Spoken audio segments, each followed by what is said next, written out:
We have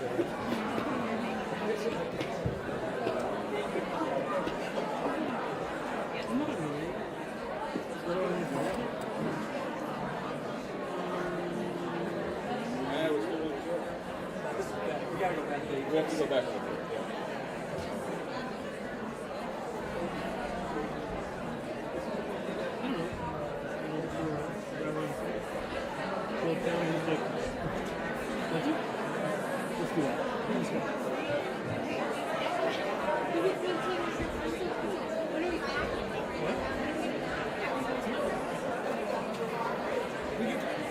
I think we first of all, we have to get out of here as close as we can.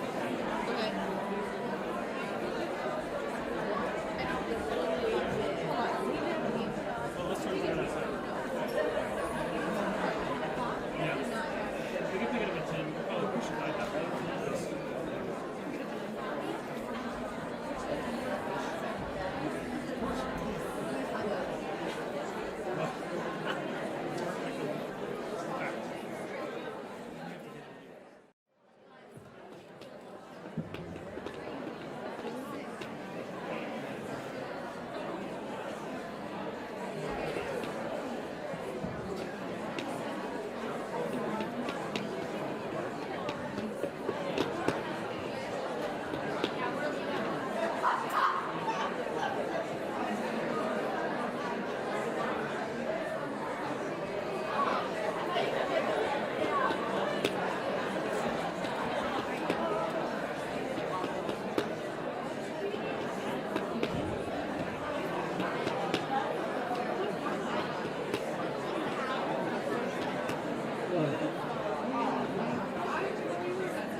We have to go back.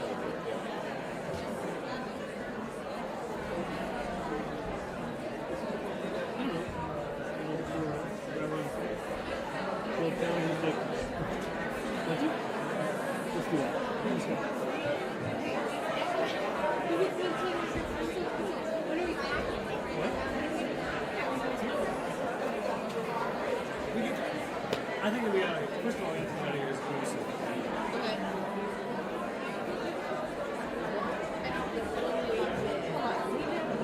Well, let's try to get outside. Yeah. We can pick it up at 10. We'll probably push it right that way.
Hello everyone, how's everybody doing? Hacha. And we're live. I always feel like a do you ever watch iCarly? I always feel like the Freddie Benson when he's like 5, 4, 3, 2. We need a theme song. Me. We need a pop punk theme song like iCarly. Let's do the pop punk cover of iCarly. Oh, I guess that is it's already kind of pop punky. Hey, you steal that. Oh, okay. Just we don't even like do a cover of the iCarly theme song. We just do the iCarly theme song. We just fully just use the iCarly theme song. Hey, who's gonna know? No one. Who will know? iCarly's back on Netflix right now. It is. Yeah. Advertising. I think you're a bit quiet. I'll turn you up a bit from here, but speak a second. Me? Yeah, you're a bit quiet. Hello. I can move my mic That's closer better. to my face. That's better. Cool. Yeah. Hi, boys. Hey, Hi. Moberry. How you doing? You having a good Monday? For us, it's afternoon. For you, it's morning. You having a good Monday morning? Moberry's on the East Coast. Oh yeah. Well, you rewatched Roadhouse, so of course you had a good day. Like, of course you had a good. Of course you had a good. You're in a good mood. Yes, of course. Everybody, welcome to the bowling alley. I, of course, being the really mad kid who keeps getting a gutter ball because he refuses to put in the bumpers, Sammy Pauling, and to my left, as always, is the dad who's only there because it's the only weekend he gets with his kids, Sebastian Wrightson. That's me. Hi. I actually have lost my kids. I don't know where they are. But I'll find some more. Yeah. Oh, that makes it sound not PC. Speaking of PC, should we just preface this with the fact that we will... So yeah, quick disclaimer. I, as much as I can, and so far have made my channel completely PG. I've not used bad language or anything like that. But with this film, and this film is rated an 18, so there is absolutely nothing that can be done. We are going to swear. We are going to talk about graphic nature things. So if that's something you're uncomfortable with, or that's something that you don't want to hear us talk about, then maybe just skip this one. We won't be mad. And then we'll if you want to see some friendly, that's friendly family, in case you're wondering. Family-friendly content. Come watch me play video games Tuesdays, Fridays, 3 p.m. to 6 p.m. Same place, same time, every week. So, yeah. Mo Berry just said Doris is watching them. Doris is watching my kids, so we're all going to be fine. We're going to be fine. Yeah. Just going to inhale a lot of secondhand smoke. But it's good for him. It'll make him stronger. Builds character. Builds your immunity system. So that we've got that PC warning out of the way, I just want to say, Sammy, I used to fuck guys like you in prison. I thought you'd be bigger. Yes. So, of course, we're talking about the 1988 classic Roadhouse, the Patrick Swayze's pinnacle film. His magnum opus. The only film that Patrick Swayze has ever been in. And don't fact check that.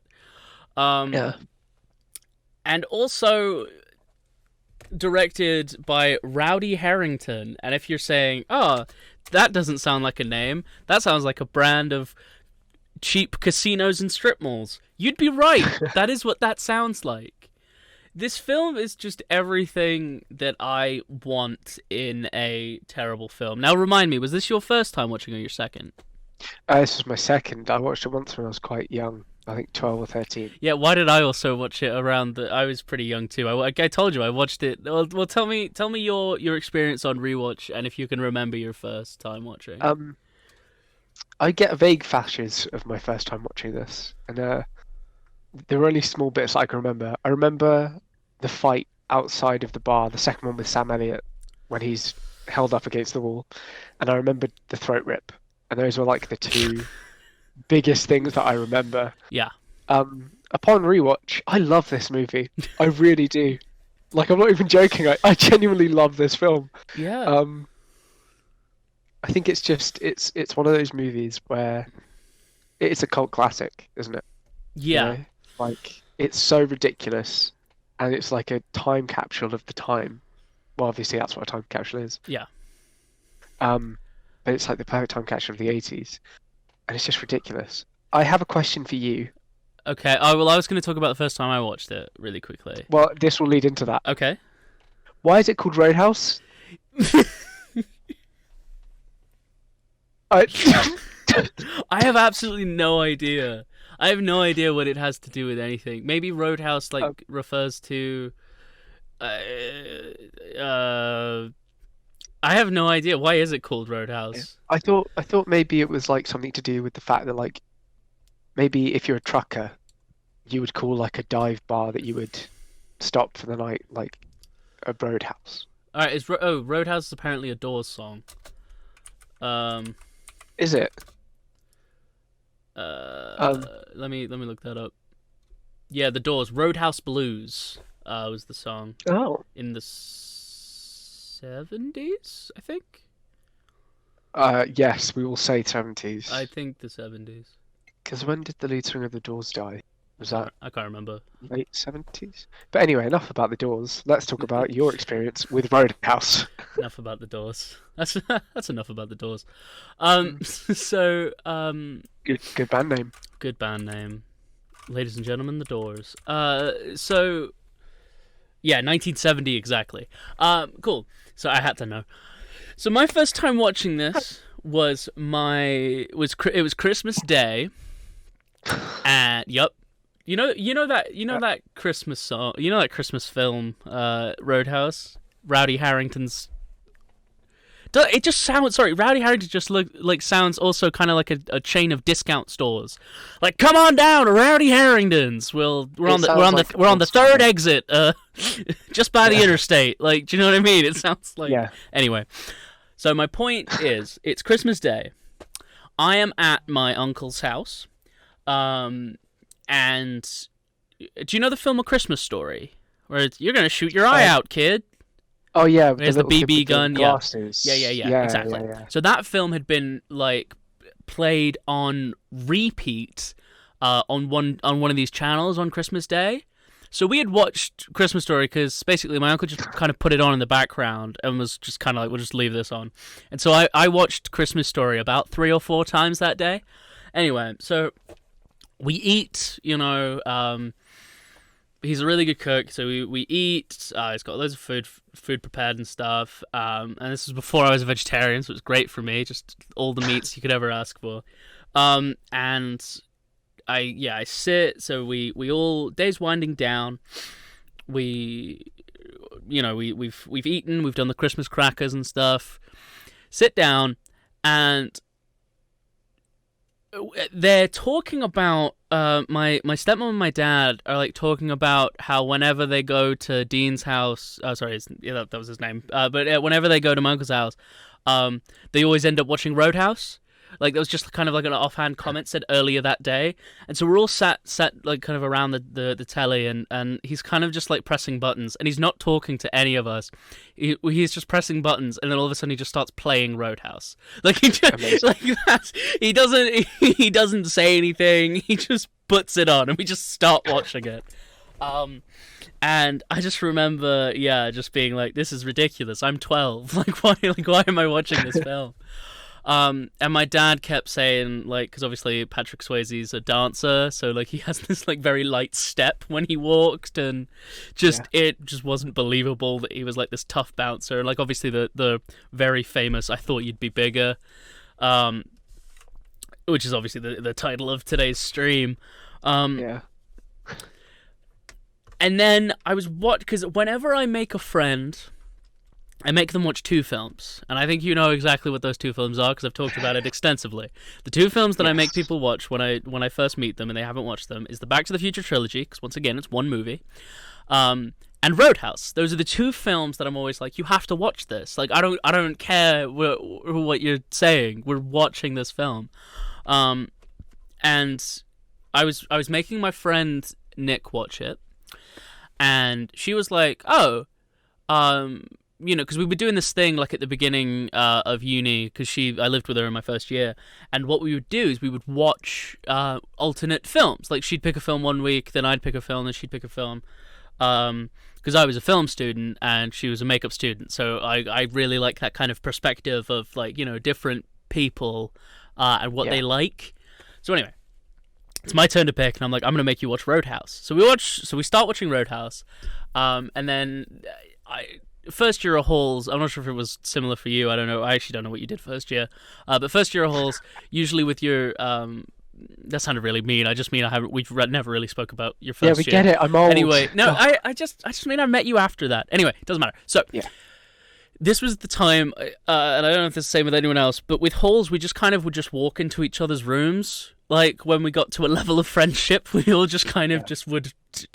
Oh, everyone's hanging out in, like, everyone's hanging out in Sammy's room? Cool, we'll all go to Sammy's room. Like, that's just what happened. Like, So then, halfway through this film, my friend Lauren comes in, and my roommate Ella, at the time. So they come in, they watch from about halfway through.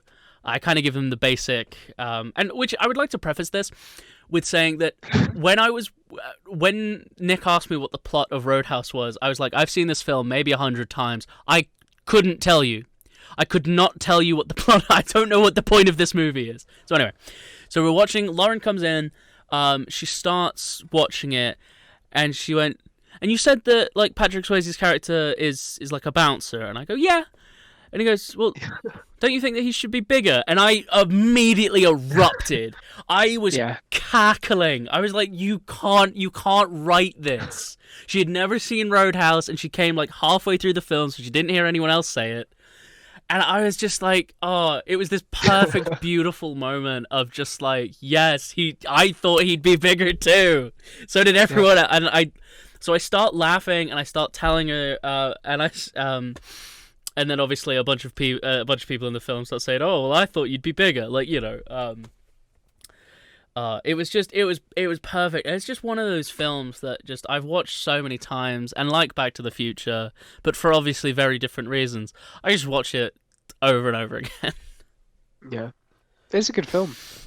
Like, it has its faults, but it's just great to watch. Incredible soundtrack. I cannot believe they got Jeff Healey to do what he did in that film. Yeah. And he's a pretty decent actor as well. Yeah. Like, yeah. I mean, the line that I always go back to with him, I know we're jumping around the place. It'll be more structured sort of after this, but just for right now. The scene where, like you said, Sam Elliott comes and starts, whooping ass. And someone's like, who is that? And Jeff Healey... Yeah, I was going to say, this is one of my favourite lines in the whole movie as well. I just hate his delivery. Do you actually? I love it. No, I think it's so ridiculous because he goes, Wade Garrett. And it's just like... It's just this... Oh, I thought you meant the other one. Oh, he just goes, ladies and gentlemen, Wade Garrett. And it's just this really weird delivery. And I was like, you couldn't get another take on that? Yeah. Well, because I thought you meant the one where everyone's asking Dalton's name. No, that's... He leads in. Yeah, but Sam Elliott isn't there for that fight. Yeah. It's because that's my favourite line in the movie, where he goes, the name's Dalton. Yeah. I love that line. No, so good. I do love how they used Cody or Jeff Healey. I do love how they used him to just introduce people who just keep showing up. It's just freaking hilarious. Right. I would have... Sorry. I was just going to say, I would have paid really good money if every time a character showed up, they just got him to do an intro for them. Yeah, right. Yeah. That's no, but like he just came out of nowhere. So like it's the scene where he's in the auto repair shop. And it's just like, oh, that's Brad Wesley, but just Cody shows up and just goes, that's Brad Wesley. Yeah. The name's Red. It's so funny. Anyway, starting from the beginning, we open the film in this thriving club where everyone's having a good time, and we follow the what we will soon figure out to be the owner of the Double Deuce. We follow this guy who's walking through the club, and there's this and this is from a filmmaker's perspective. Obviously, this film is, I think, you see, it says on Netflix 1988, but it says on Google 1989. So I don't actually know when the actual like hard date was that it came out. It might be 88. You know, I'll look it up for you now. Yeah. So basically, it's this really, really tacky montage of showing how this place is making money by like a guy throwing an American Express gold card, and someone throwing down $100 bill for a tip, and like it's just so obviously just like, look, money. But the first thing that there's a close-up of, which I'm sure you noticed this too, but it's just to set the tone for the whole film. The first thing that there is a close-up of, it's not the gold credit card, it's not the $100 bill getting thrown down, it's just cleavage. The first close-up of him just looking, like that had nothing to do with anything storytelling. That was just setting the tone. This is a 14-year-old boy movie. Like, it was just... Yeah. Just setting the tone. It came out in the US 19th of May 1989, and in the UK month after. Oh, okay. I don't know why it says 88 on Netflix then. Probably the year it was made. Maybe. I don't know. Yeah, maybe. Blatant boobies. Exactly. Blatant. We should. We should. That should be like. That should be our podcast name instead. Blatant boobies. Blatant boobies. Well, we should have like a button we press that makes that pop up on the screen when we start talking about it. I don't have a Stream Deck. I don't have £150 to spare. Which, by the way, donation link is under this video. I knew you were going to say that. So if anyone wants to donate, which, by the way, just a rule in case you're new here, if you suggest a film that has to be available on either Amazon Prime, Netflix, or Disney Plus, if you want to suggest a film, you can suggest a film. You can suggest a film just anyway, and we might take it into consideration. But if you donate any amount of money, then we have to watch it. Just click my little donate button. It says tip jar. So if you wanna tell us what movie we have to watch, and that's all throughout the week as well. That's not just on Mondays. That's Monday, Tuesday, and Friday. You want to tell us any film we have to watch? Again, it has to be available on those streaming services. Like I had to buy Roadhouse, but I always watch Roadhouse, so I was like, I should just have a copy that I have forever. Like I should. Well, I was thinking about that, and if someone covers the cost of renting the movie, because we often watch it together, then I think that's okay as well. Oh yeah, no, that's okay too. You know, if they cover the rent cost.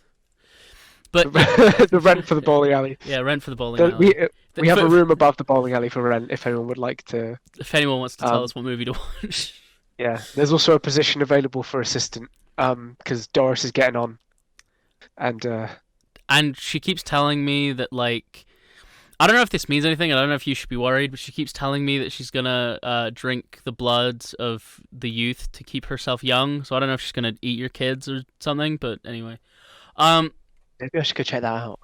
We can do it after. Nah, that'll be fine. That'll be fine. Yeah. So anyway, so we cut to blatant boobies, and then we have this fast cuts of like this guy throwing the American Express gold card, saying, "Oh, that's gold plastic," and just being very like, "There's money here." Very in your face about that. And then we see this sullen, steely looking Patrick Swayze, with his frickin' mullet that I want. Yeah.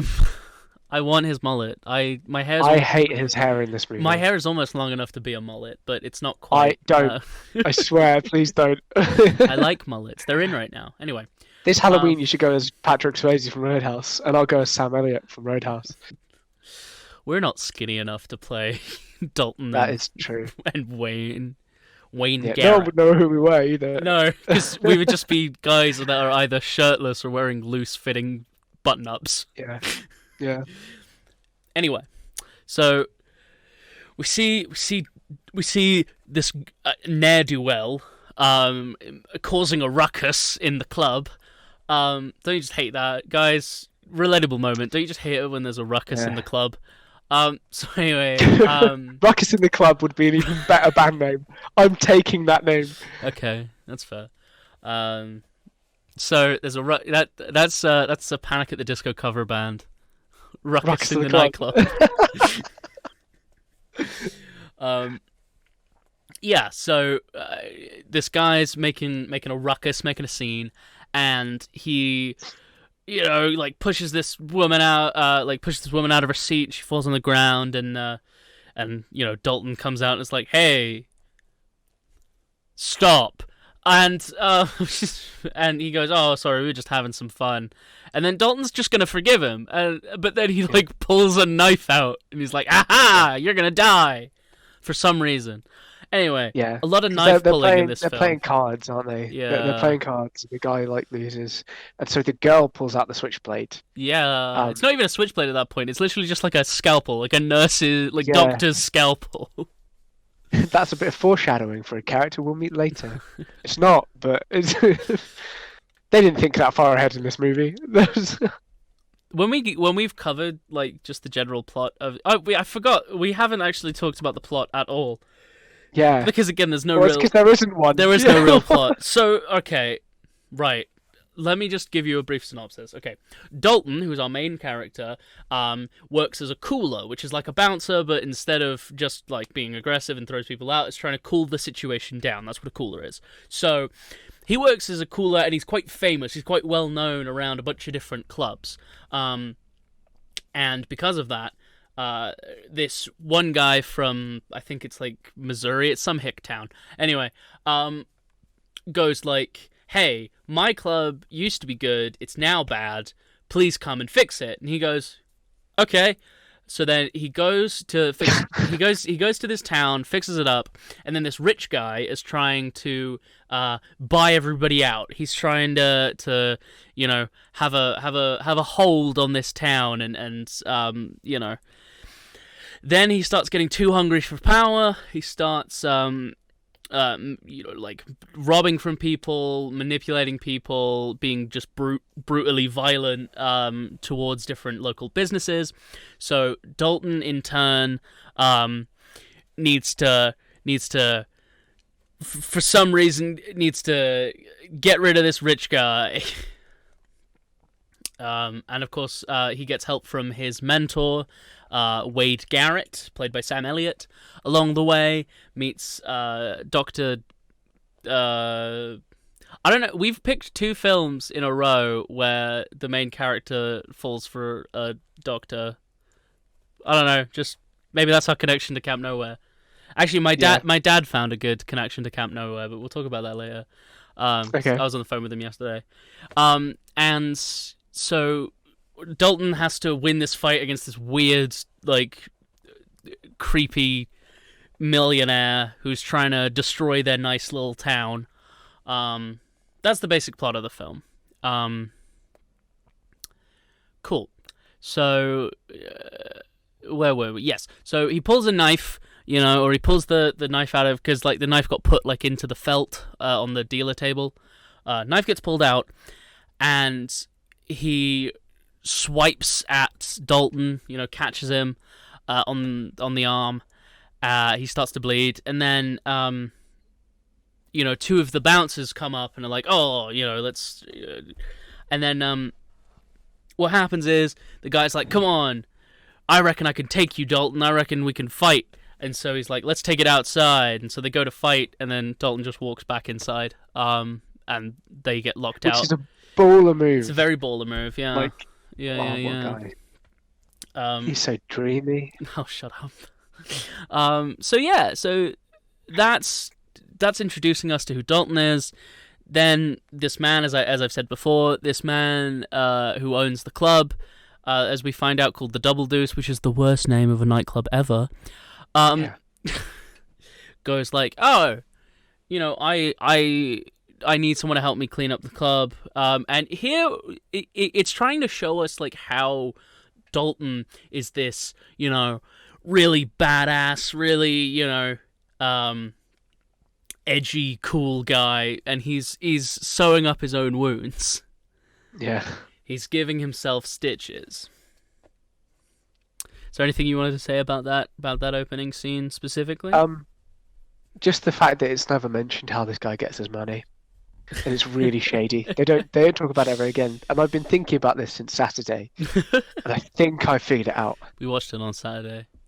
Yeah, no, that's I was thinking the same thing, because basically the guy says, "I've come into a little bit of money and I want to fix up the club," but he never says how he gets any of the money. Like. So I think I figured it out. I just kind of assumed that he like inherited it or something, or like, you know, what's your theory? So we see later on in the bar that the walls are covered in plaster from where they fixed up, and there are like, you know, there are holes everywhere and things like this.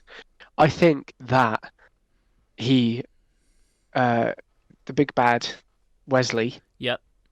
I think that he tried to destroy the bar once before, or something got out of hand, and he claimed insurance money. Ah. And that's why he's now got enough money to secure his investment. At least that's what I think. But also, he probably just sells drugs on the side. I mean, late 80s maybe. Yeah. I mean, let's be honest. It's either that or prostitution, and it could be either. I'm kidding. I'm fully joking. Like, I know. So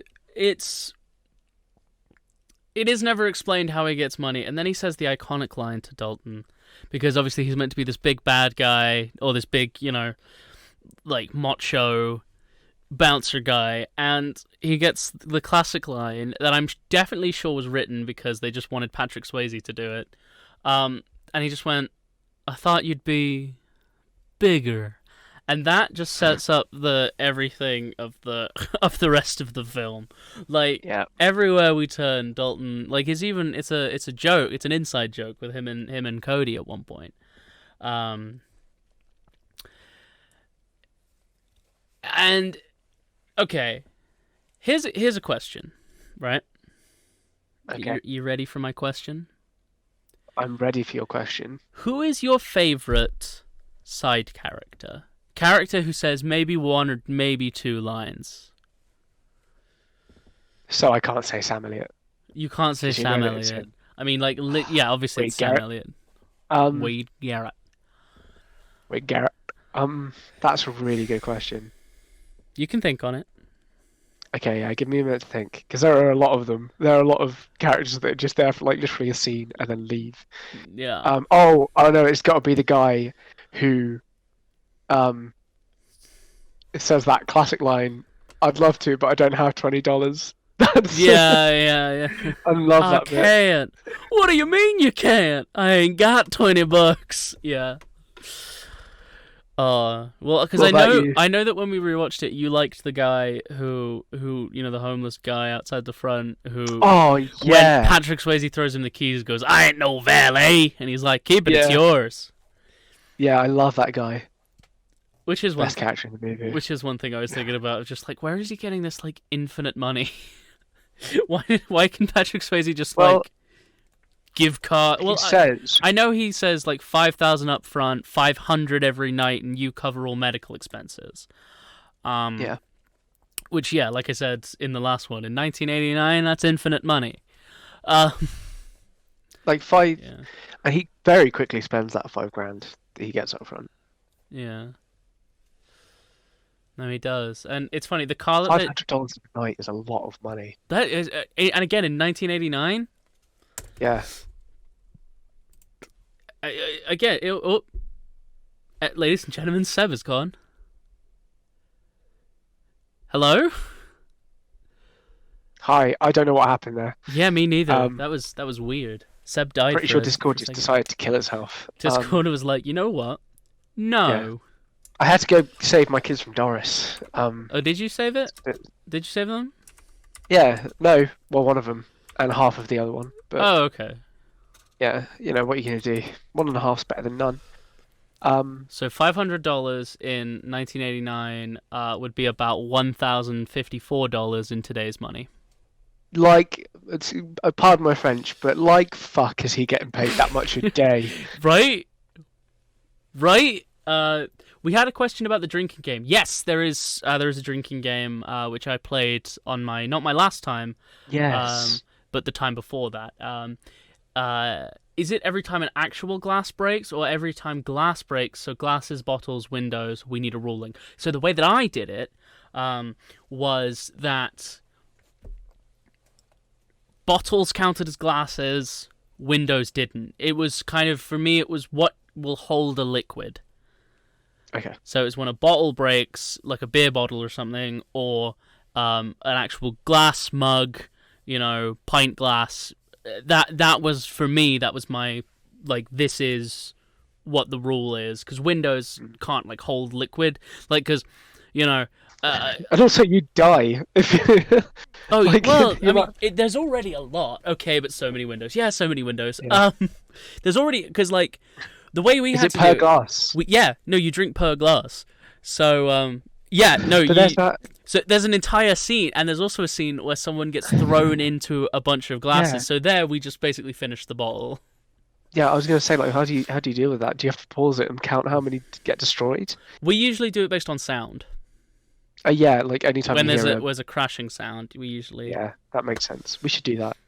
That should be a Christmas tradition. Be a Christmas... Merry Christmas, everybody. Happy holidays. So, Dalton goes to Missouri, I think it is, right? I'll look it up. Yeah. And when he arrives, he quickly finds a place to live. He decides to live on this, just in this room on a farm. He buys himself an old car because when he arrives, the locals make fun of him because he's got a fancy car. It is Missouri. It's Jasper, Missouri. Jasper, Missouri. The middle of nowhere. So Dalton decides to visit the Double Deuce on the first night to kind of pick up the scene, get the vibe, get to know the people he'll be working with. And he quickly deduces that it's just like a hellhole. People are getting thrown out left, right, and centre. They have to have a cage up so that people stop throwing glasses at the singers. Yeah. He gets like interviewed by the waitress there. My name's Carrie Ann. You need anything? And she is hey, the you need most anything? Annoying character. You I let just me don't know, like okay? her. I liked her. I think she's cute. Like, like she's trying to be helpful. Because I mean, Dalton's being an asshole. Like in the first scene. Well, yeah. Because when he's going, my favorite line of hers and Patrick Swayze's, like my favorite like duo of lines, I guess. My favorite duologue in that entire is when she goes, "You got a name?" And he goes, "Yeah." It's just she shows up. Yeah, in he is 80s being a movies. bit of a dick. Yeah. Because did you know that she was going to be like the secondary love interest in this film? They had shot scenes. Jasper, Missouri Jasper, sounds like Missouri. a Nicolas Cage character. Yeah. Nicholas is spelled with a H. Is it even? In his name, I don't think he even has one. I think it's just Nicolas. Why can't we spell?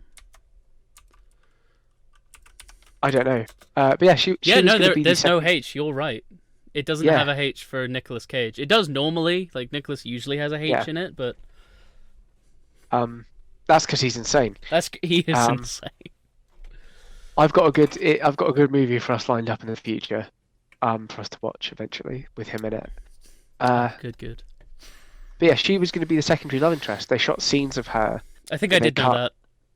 Where they were in like his car, and she's Yeah. like, and I think they cut it because it's like, she says quite a few derogatory things, like she questions if he likes women, and he's like, yeah, just not you, like. No, that I like how they did that. Well, because that makes the scene where she shows up to give him breakfast make way more sense. Yeah. Lol, forgot to snort alphabeti spaghetti today. My bad. No worries. Just remember next time. No worries. Yeah. The bowling alley special. Bowling That's what alley we call that. special. We freeze dry it, put it up into a powder, and then you snort it up your face. No, then you make it to like a slush puppy. Yeah, no, you mix it with water. Yeah. Disgusting. Disgusting. So yeah, he witnesses all of these kind of incidents happen, and he goes to visit his good friend Cody. Cody. Who And Cody's just the best. He's just so cool. he's so cool. But it's Yeah. great because I love how over the top Patrick Swayze's like shush was in that scene, because instead of Yeah. just going like, he goes like a pantomime. And he does like it 3 times. yeah, he goes, Yeah. like it's literally like in a pantomime. It's like, we get it. You want us to be quiet to sneak up on this blind guy, which seems like a terrible thing, but they're friends. It's fine. Yeah. So yeah, he goes in, hands him a towel, and he wipes his face, and he says, "Oh, you played pretty good for a blind white boy." And then he says, "And I thought you'd be bigger," which is great. My issue with that is that they don't build up anything about him playing good for a blind white boy.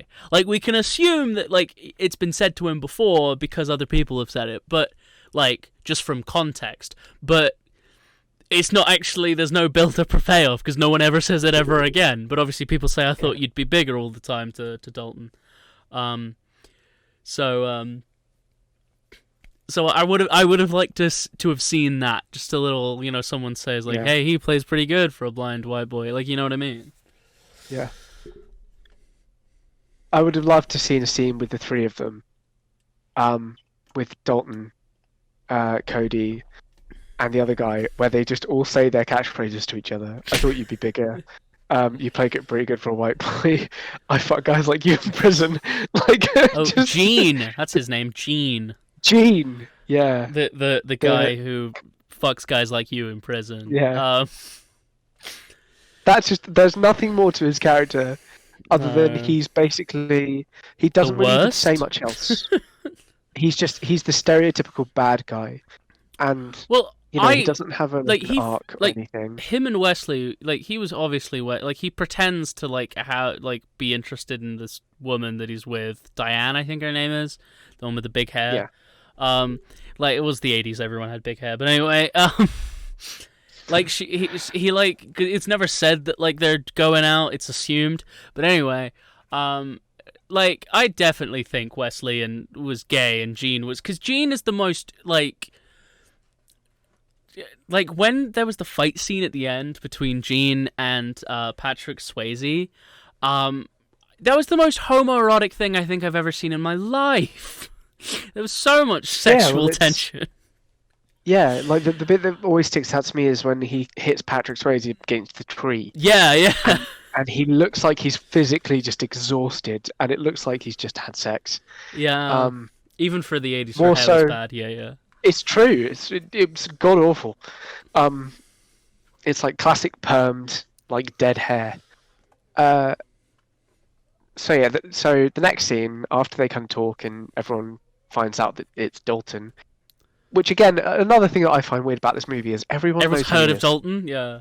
Everyone's heard of Dalton and Wade Garrett, and they're the best coolers in the business. It's like, America is a big place. America's a very And big place. Yeah. Everyone knows who they are.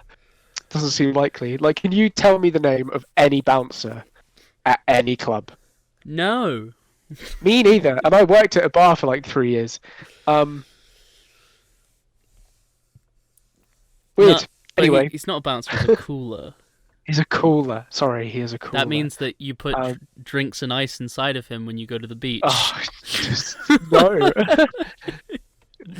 God. That's what a cooler is. Well, yeah, it's true. So the next day, they're having a meeting. Well, And yeah. So I just before that, I want to talk about my favorite character, yes, which is Emmett the farmer. I love Emmett so much. he's amazing. When he walks up and he's like, "Are you honest?" And he goes, "Yes, sir." And he goes, "You expect me to believe that?" Like, it's just, he always has the exact thing to say. And then obviously, because this is also where we're introduced to Brad Wesley is his name. They've got a character called Red and a character called Brad, so it's really hard. So I'm just gonna call him Wesley. So the big bad guy Wesley, like, to show how much of a dickhead he is, they bring in, big helicopter right across, and the room that he wants to let is across the yard, is across the lake from Wesley's house. This farmyard is opposite Wesley's house, and the helicopter comes in, you know, and scares, and he keeps horses. Emmett keeps horses, and it scares the shit out of the horses. You know, they freak out, obviously.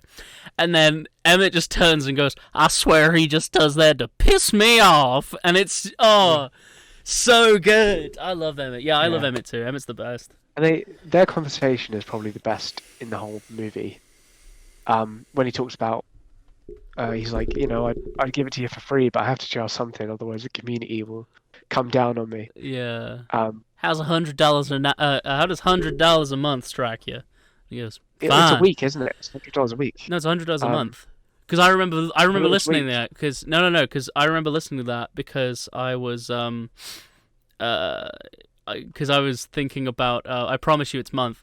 Cause I was thinking about that because right now, just a little look into my personal life, I'm looking for a place to live in Southampton right now, and I remember thinking that's a really good rate. It is, $100 a month. Insane. Yeah, $100 a month. But obviously, you know, no phone, no television. About 20 people looked at that place. Nobody wanted it. How come you do? You know. Yeah. But yeah, I really I love Emmett. I think he's one of my favorite characters who says one-liners. I mean, there's a million of them in this film. Yeah, 'cause I ain't got $20. Yeah. Sure, you can dance. Yeah. So after he meets Emmett and he finds his place to stay, the next day he goes back to the Double Deuce. Yep. And one of the stipulations for his contract was that he would be in complete control. Like, he has the last say on every decision. I actually wanted to talk about the scene too. So you talk about it, and then I've got something to say about it. Because I was gonna say, just that's insane. Yeah, right. To be above the manager, the guy who owns the place. I think that's mental. But he wanted But the he's best. the best caller in the business. No, Wade Garrett's the best. Wade Garrett's getting old. Still the best. Yeah. What a talk! What a conversation. Yeah. So yeah. And essentially this scene just consists of Dalton firing people. It's like the payoff for an earlier scene when he's kind of just watching and observing the Double Deuce. At first he fires the head bouncer because he's too aggressive, and it's probably sorry, one of my you're out of sync. Oh, sorry. I'm back. That one of my because he's very well read, I suppose, is what they try and make out, and so Dalton says, "You don't belong here. You don't have the temperament." And I love that. Yeah. I love that that's what he says. Like, that guy's going to understand what that means. Yeah, right. And then he fires a woman because she deals drugs. And finally... Oh, no, that's in a later scene. Yeah, and that's it, you know, Yeah. And this is the bit that I want to talk about. Dalton's rules. Okay? Mm-hmm. Dalton's rules. Number 1. Take it outside. No, sorry. Rule number 1. Never underestimate your opponent. Always expect the unexpected. Right? That's rule number 1. Rule number 2 is take it outside. If you have to, never start anything in the bar. Always take it outside. And then rule 3, be nice. Someone's getting in your face, calling you a cocksucker. I want you to be nice. Don't take it personal. Walk him to the door. If he won't walk him, but be nice. If you can't walk him on your own, one of the others will help you, and you'll both be nice. Reason I wanted to talk about this. Not once during most of the film does Dalton follow any of his own rules. I mean, at the beginning of the movie. No, but he never follows his own rules. Other people follow his rules, but he doesn't follow any of his own rules. Well, that's because he's Dalton, and Dalton doesn't need no rules. But it just makes me laugh because he's so like pushing on the be nice, ask politely, That's the tagline of the movie. It's on the posters. Yeah. But it's everywhere. Be nice until it's time not to be nice, I think, is the tagline. But he's always just immediately the one who just fucking kicks someone's head in. And they also start it. He starts it in the bar. He always starts it in the bar. He never once, apart from the very first scene, does he say, let's take it outside. He always just does his Tai Chi karate chop. And, you know. Yeah. And it's just so funny. Can you do the hands again? Because that was exactly what he does. That's exactly what it is. He does to a T. He looks like a praying mantis. Yeah. Are you alright if we take our break now, by the way? Just really quickly. Why? Because I need to go to the toilet. Unless you just want to talk while I go. Well, you go. I'll keep him entertained. Filler. Yeah. So basically, hi chat. Now's your time. I see that 6 people are in chat. Y'all got anything fun to say? Any interesting thoughts about Roadhouse? Yeah, it's like I said, it's my favorite bad film. But yeah, so this scene, so he's saying, you know, be nice, like, you know, but he's never friendly. He always starts it in the bar. He always, you know, fights people directly in the bar, and he just doesn't follow his own rules, and I just find that really, really funny.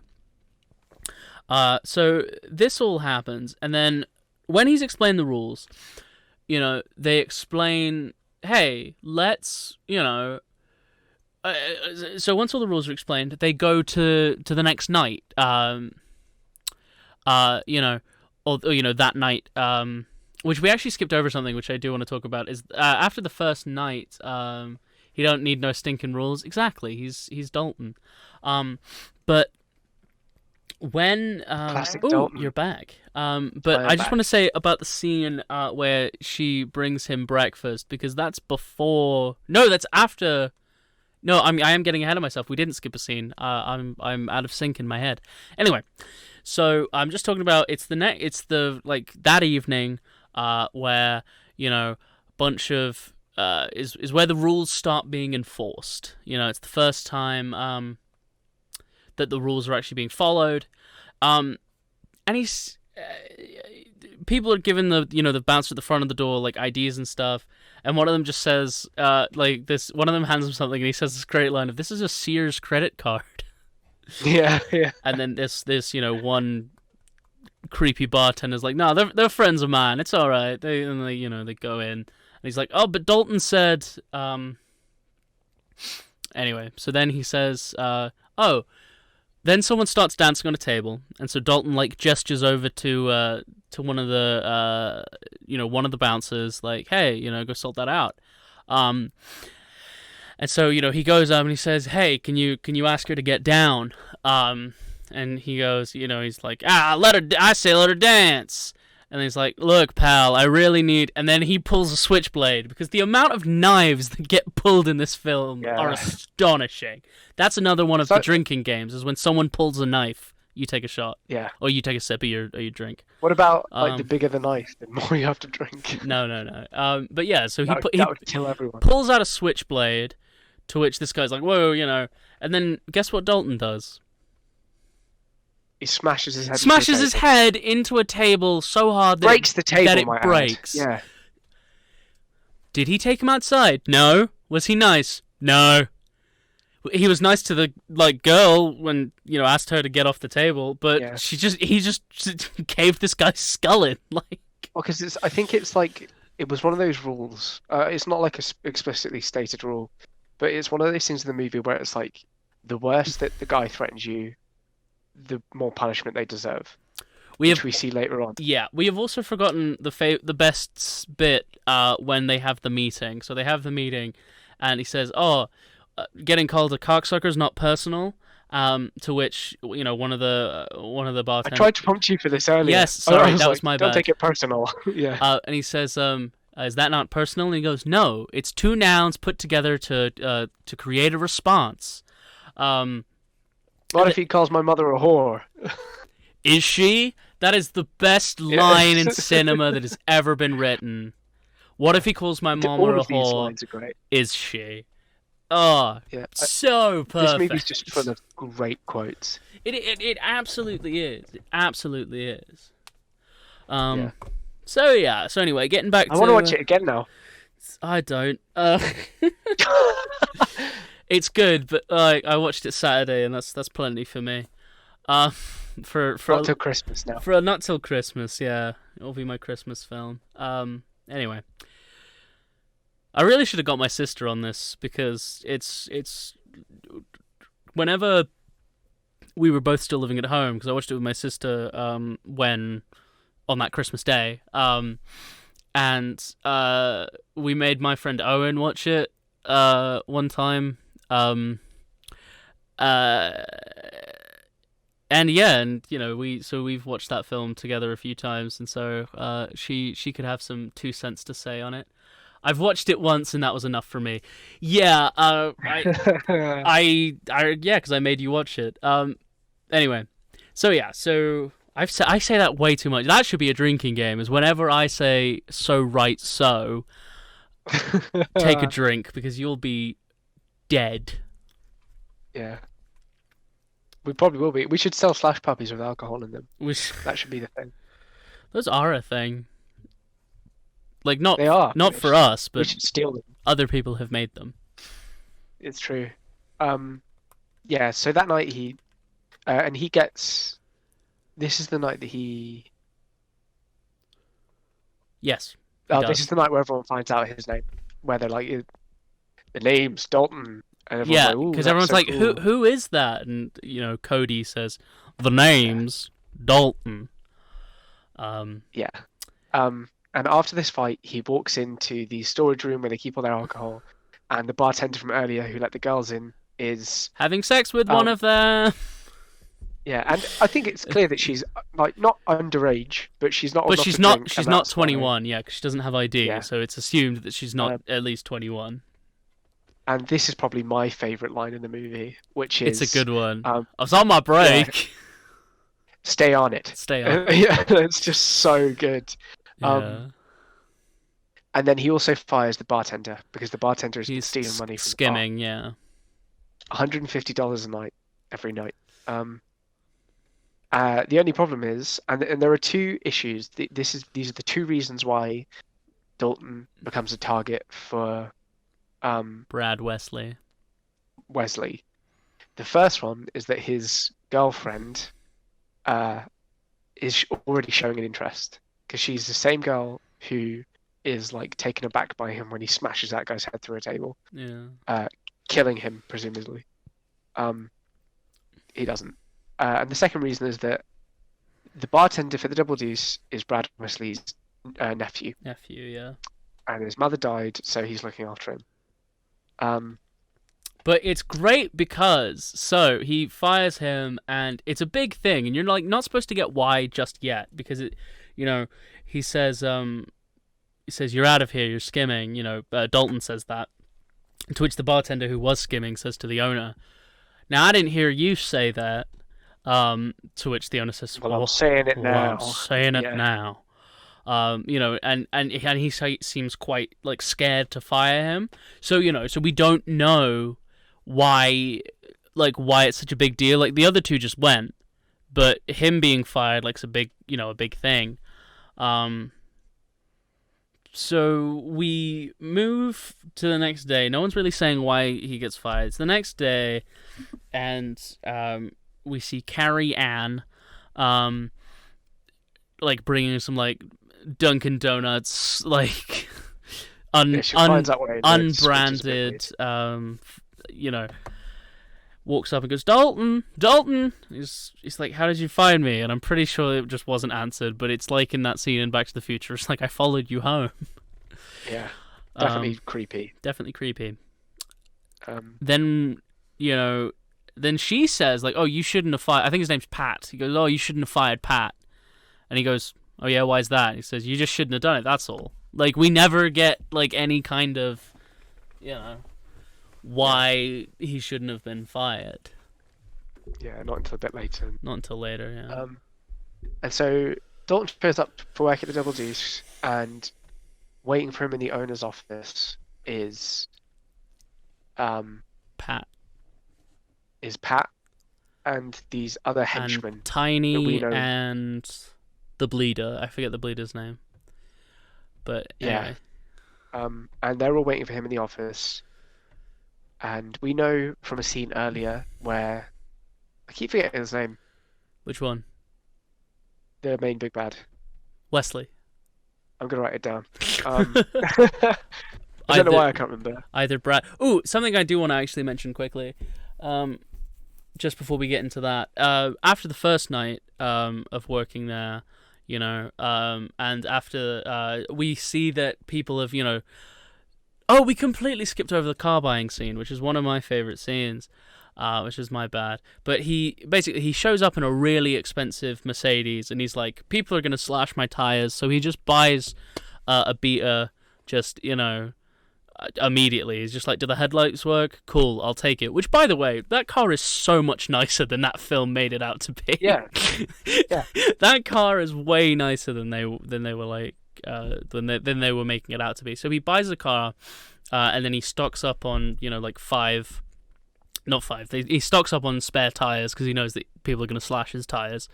So he stocks up on spares, and then. Yeah, so then after that, we see that, his tires have been slashed, and his windscreen has been broken. No, I don't think that's yet, but anyway, I think one of his windows might get smashed or something, but it's not his windscreen yet. And then he, like, when this happens, he smiles, which is great. Like, he's like, I knew this would happen. He smiles, and he, like, takes his jacket off or whatever and starts putting the spare on. Which is just funny, and then we go to the auto parts store, which is owned by Red, and Red says that he was only meant to be there for a little bit, but then he got married, and he says another great line, which is, "I got married to an ugly woman." Yeah. Don't ever do that. It takes the energy right out of you. Yeah. So funny. Yeah, because of course, like, how long do you intend to be here? He goes, not long. That's what I said. 25 years. 25 Yeah. years ago. What happened? Got married to an ugly woman. Just everyone in that town is just so full of life, and I love that about this movie. I think to me that's what this movie is about. It's about like a community coming together. Yeah. So he goes to him and is like, "Hey, I need a new antenna and a new windshield," and he goes, "I need to order a windshield. Like, I don't just keep that. It'll be here in a couple days." And he goes, "Yeah, no worries." Oh yeah, and he mentions the windshield will be worth more than the car itself. Than the car is worth. So you should just buy a new car. You should just scrap that one, and he just still's like, "No, it's a bad car, but I guess where I need to go." And it's obviously a smart move, because if he did buy a more expensive car, then it'd just get destroyed again. Yeah. He's thinking about it in the long run. In the long run. And this is where we get the first interaction between Dalton and Wesley, because Wesley comes into Red's store kind of demanding money, like a gangster. For protection. Yeah. And then we get introduced to Brad Wesley, who says, "Name's Brad Wesley. You need anything at all, you let me know." And Dalton says the classic thing of, "Bye, Red," and just completely ignores him. Yeah. And, so that's before his second night. So he's just fired him. We go to the next morning. Doubledoo's office. Doubledoo's office, and Pat's there with the two other henchmen guys. And he goes, "Oh, what's going on here?" And he's like, "Pat's getting his job back." And it's like, "Why?" It's like, "Well, because though I forget the owner's name, but though the owner owns the place, the alcohol he sells is from Brad Wesley, like his company." And he's like, "Oh, well, shit." So then all of a sudden, like, here's something that I still don't understand. He's gonna get his job back, and like Dalton's not really saying anything, so I don't know what preempts this, but Pat pulls a knife. Yeah, I think because it's like he's still being like, "No, like I don't think you can get your job back." Like, It's so Yeah. Pat's just not used to being told no. Yeah. Well, And I yeah. think it's more. Yeah. Oh no. He says something like, "Oh, and there's one other thing," and then he pulls the knife. Yeah. And I think it's like one of those things where it's like, yeah, he's getting his job back, and you're gonna die because of what you did. So Well, I'll you know, say Dalton it does now. the sensible thing and throws Pat through a window. Yeah, he starts putting up the mantis hands, and it's the first time we see Dalton properly fight, and he takes on these 3 guys all by himself. Yeah.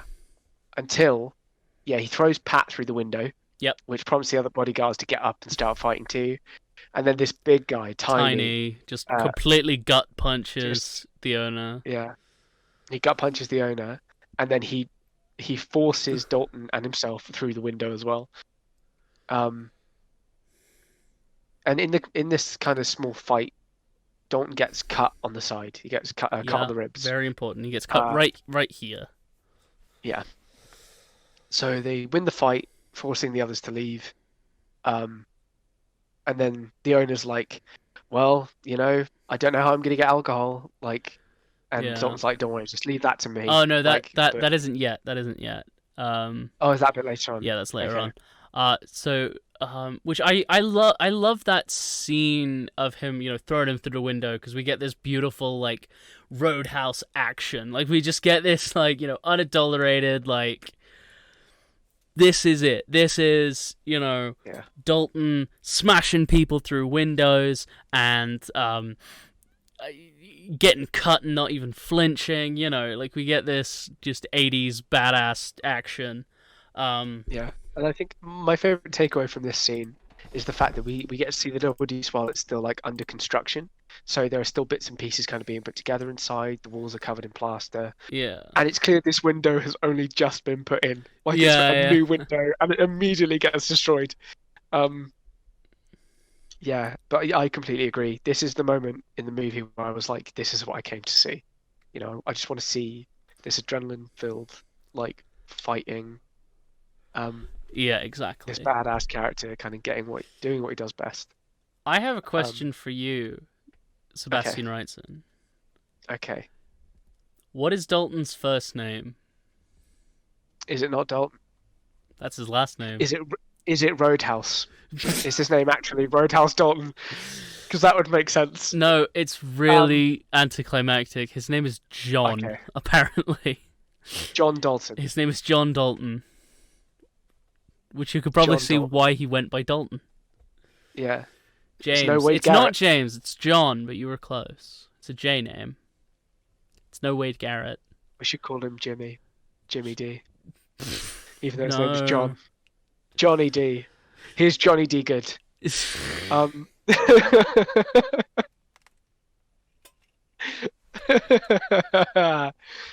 did it.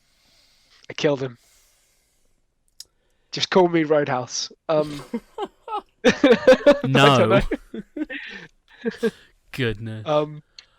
Okay, you talk about the next scene at the nurse's office. I'm going to quickly Google why it's called Roadhouse. It might be because of the song. I'm assuming it's because of the song. So we're in the next scene, which is in the doctor's office. We see Dalton, you know, with his fresh scar. For some reason, he's at the hospital and he's not just patching himself up like he did the last time. Anyway, and we get introduced to this very pretty doctor lady, who, of course, all of the doctors are pretty. They're young and pretty doctors. I know, which is insane. What is this, Scrubs? Anyway, so here's why it's called Roadhouse. Okay. Because, sorry to interrupt. A roadhouse is an inn or tavern, usually outside city limits, providing liquor and meals, dancing and gambling. Oh, okay. Cool. So it's like slang. Anyway, sorry to interrupt. No worries. So we get introduced to this doctor. In the setup for Roadhouse 2, it's James Dalton's son. There's a sequel. It went straight to video. Oh God, no. We're watching that, right?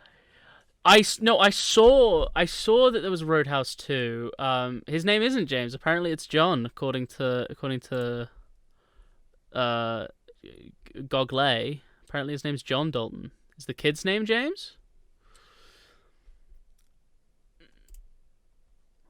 Because I know that there was a Roadhouse 2 that was absolutely terrible, and it looked like a porn parody. Yeah, I thought that it looked like a... I thought that it was just, you know. I thought it was like a fan-made poster. I didn't think it was real. No, apparently it's a 2006 American direct-to-video action film directed by Scott Zeal. Your Dad Lied or I Messed Up. J-names, you know. Yet Jonathan Scrim stars as a bouncer who must protect a Louisiana bar from criminals. It's basically... They're right. It is James. It's James? Then why is it John on here? 11 Things You Never Knew About Roadhouse on its 30th anniversary. Though it's never spoken in the film, Dalton's first name is James. I thought it was It can John. be good. It's on the medical chart in the hospital. Oh, okay, it's on the medical chart. Cool. Speaking of the medical chart, yeah. See how we did that. I don't want to watch Roadhouse 2. The tagline is "Take it outside," and it really does just look like a porn parody. Like just I mean, by if someone donates, you know we're gonna have to. Well, yeah.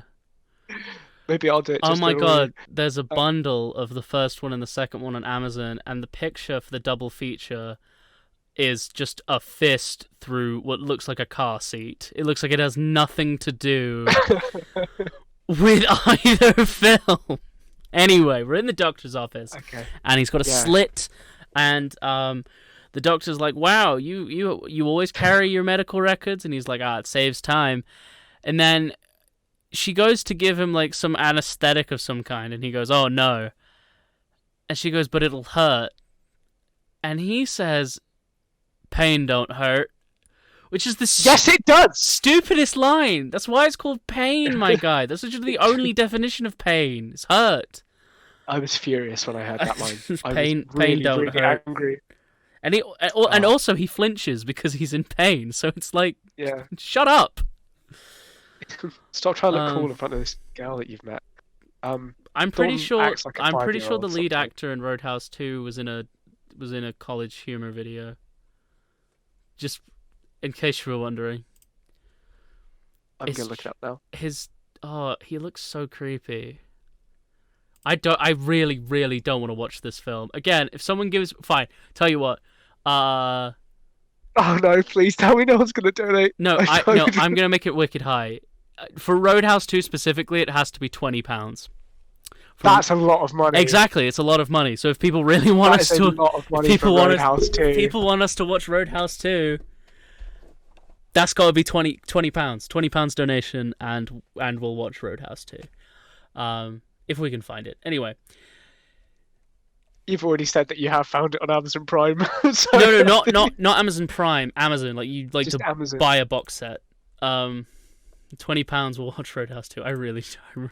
It looks so terrible. Anyway, cool. So he's getting stitched up, and like he's obviously interested in the doctor lady, and the doctor goes, "Yeah, if I hear that fucking yay noise, yeah, exactly, exactly." I think I'd throw my phone. Like, oh my goodness! See, the reason I said the reason I said £20 is because last time the person who donated, I think it was £4.20, because 4.20 said Roadhouse, obviously. Yeah. I was like, well, okay, if they donated £4 last time and it was a movie I did want to watch, we got to up the ante. Yeah.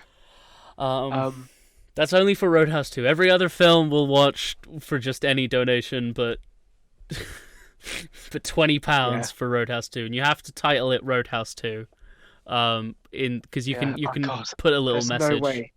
There's no way. There's no way. And I'm genuinely happy about that. So, yeah. So they talk about and he talks about being a cooler. He talks about I'm the cooler at. No, he says I'm the bouncer at the Double Deuce. Yeah. Yeah, and she says, "Oh, that kind of work, don't you?" I thought you'd be bigger, and he's everyone laughs. And he goes, "Oh, I'd never heard that before," or something like that. Yeah. And he's like, maybe if you come, I can buy you a cup of coffee. Yeah, which I love that, by the way. He's like, come to this dangerous nightclub and I will get you a terrible cup of instant coffee. Yeah. Because I always assume, cause he takes her to a nearby cafe, like a diner, Yeah. Yet we see him earlier order a cup of black coffee in the bar, and so I Yeah. was like, he's not gonna buy her coffee while he's at work, is he? Like, Yeah. that's not a cool thing to do. But she does. She shows up to the Double Deuce wearing a table runner. Yeah, and it's after So, what she happens? shows up while he's.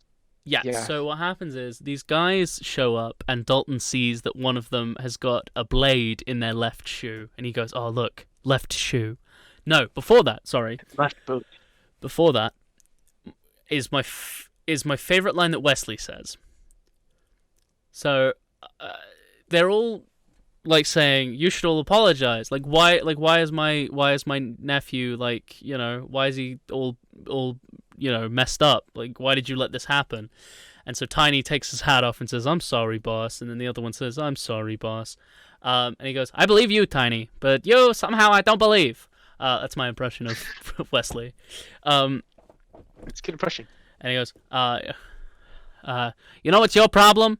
And then punches him in the nose, and he starts bleeding. And he goes, "You're a bleeder. You bleed too much." Then he proceeds to kick the living shit out of him, like dropping him to the ground, and then brings him back up and goes, "Okay, we're done." And then he hits him again, and he falls to the deck. And then he leaves, and he goes, "Help him up." It's that classic like Napoleon syndrome. I think that's what it's called. I don't remember what it's called. Short Little man little man syndrome. Yeah. Yeah, where he's obviously just like Taking on the biggest guy. Yeah. yeah, to prove a point, and it's like yeah, but he can't fight back. So really, you little bitch. Yeah. I hate Wesley so much. I genuinely Oh, infuriates you're me. out of sync again. Oh, sorry guys. So There we what go. they decide to do is, so yeah, they show up the next day at the bar. There's a guy with an ankle, like his boot has a knife on the end of it. And I don't know, have they been hired by Wesley?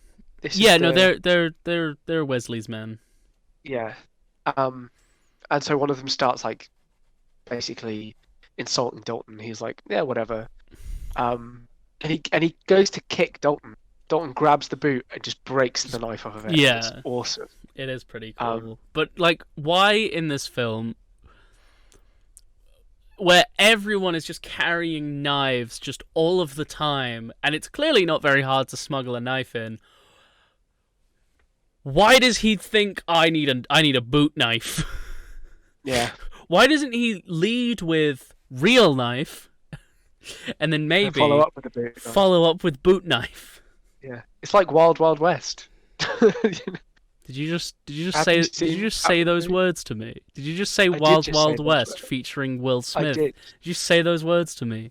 Wild Wild West featuring Will Smith. Will Smith. Will Smith. Yeah. West, James West, Desperado. You know, Are you doing the Wild Wild West rap? for I the used end credits? I used to know it. Yeah. My Wicka wicka favourite wah part wah. is it's currently 4:20, and we are nowhere near the end of this movie. Well, for Back to the Future, it was worse. It was like the first 20 Yeah. minutes, and we had spoken about it for an hour and a half.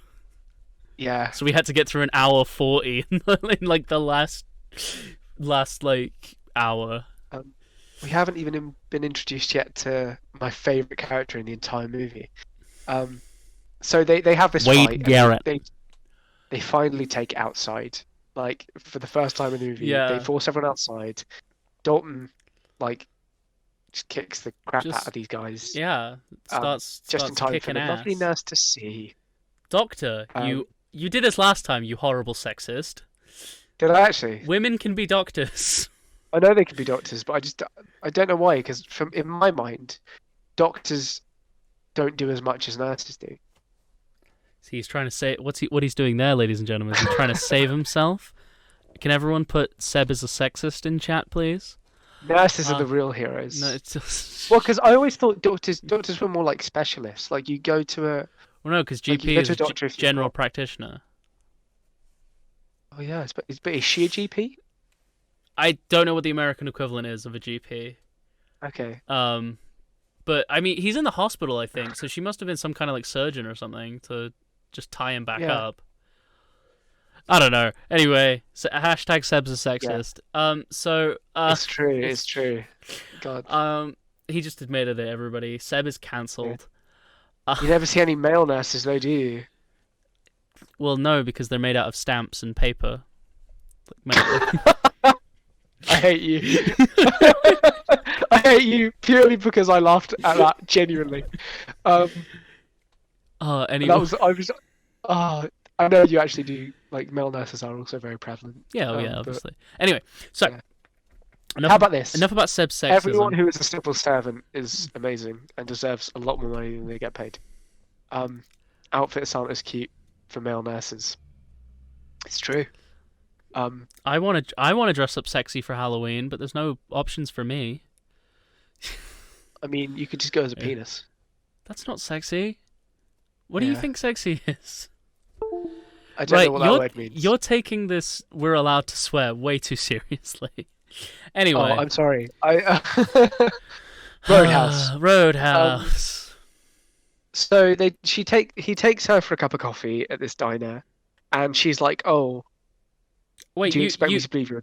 You forget the best piece of advice that's ever been given, which is you drop could be the biggest guy in the world. You take out his knee, he'll fall like a stone. So remember, kids, when you're fighting a large man or woman or non-binary person, kick him in the knee. And then you plant some cocaine on him, and you go, "What the is this?" It's fine. You can swear, but just stop talking about penises. Anyway, my dad watches this podcast. Well, you know me. I cannot stop talking about penises. It's just in my life. So we're outside of the bar, and we're inside the diner. Well, he takes her for a cup of coffee. Yeah. And he goes, "Oh, if you keep talking to me, you're gonna think I'm a good guy." She goes, "I know you're not a good guy." And then he saves a bum from like falling over twice. And then he keeps like pushing him up, and then he pays for the guy to stay at the diner for the night because he's too drunk to leave. Penisises is what Moberry says in chat. Yeah, penisises. Anyway. And so she's like, so he drops her off at home, and they kiss, like on the first date, which is fine. They met literally like the night before, and I think that's a bit weird. It's just his natural like sexual persuasion, I guess. You know, it's Patrick Swayze. I was gonna say his persuasion. Patrick Swayze. Patrick Swayze. This has gone off of the rails. We're awful. Why are we doing this? Why are we? It's because Roadhouse is insane. Like, I have said this, and we'll go into the break in just a second. But I have said this, and I said this last night on the phone to my dad. Roadhouse, the first hour of Roadhouse, then the subsequent next 40 minutes of Roadhouse, and then the last 10 minutes of Roadhouse were written by 3 different people who did not communicate at any stage of the film. I was going to say, it's like watching 3 completely different movies. That's exactly what I said. It's exactly what I said. It's insane. Yeah. But somehow they kind of wrap it all up, I guess, but I don't even know. I don't even know. It's just in the film there is mad character inconsistency. There is absolute like arcs that don't make sense, character things that don't make any sense. But you're not watching for the character. You're not watching for the beautiful display of how a person can grow and change. No, you're watching it for Patrick Swayze to kick the living shit out of some people.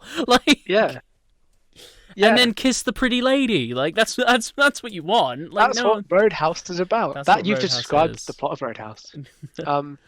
Yeah, pretty much. So the next scene after this one is probably my favorite because we get introduced to the best character in the entire. Wade Garrett.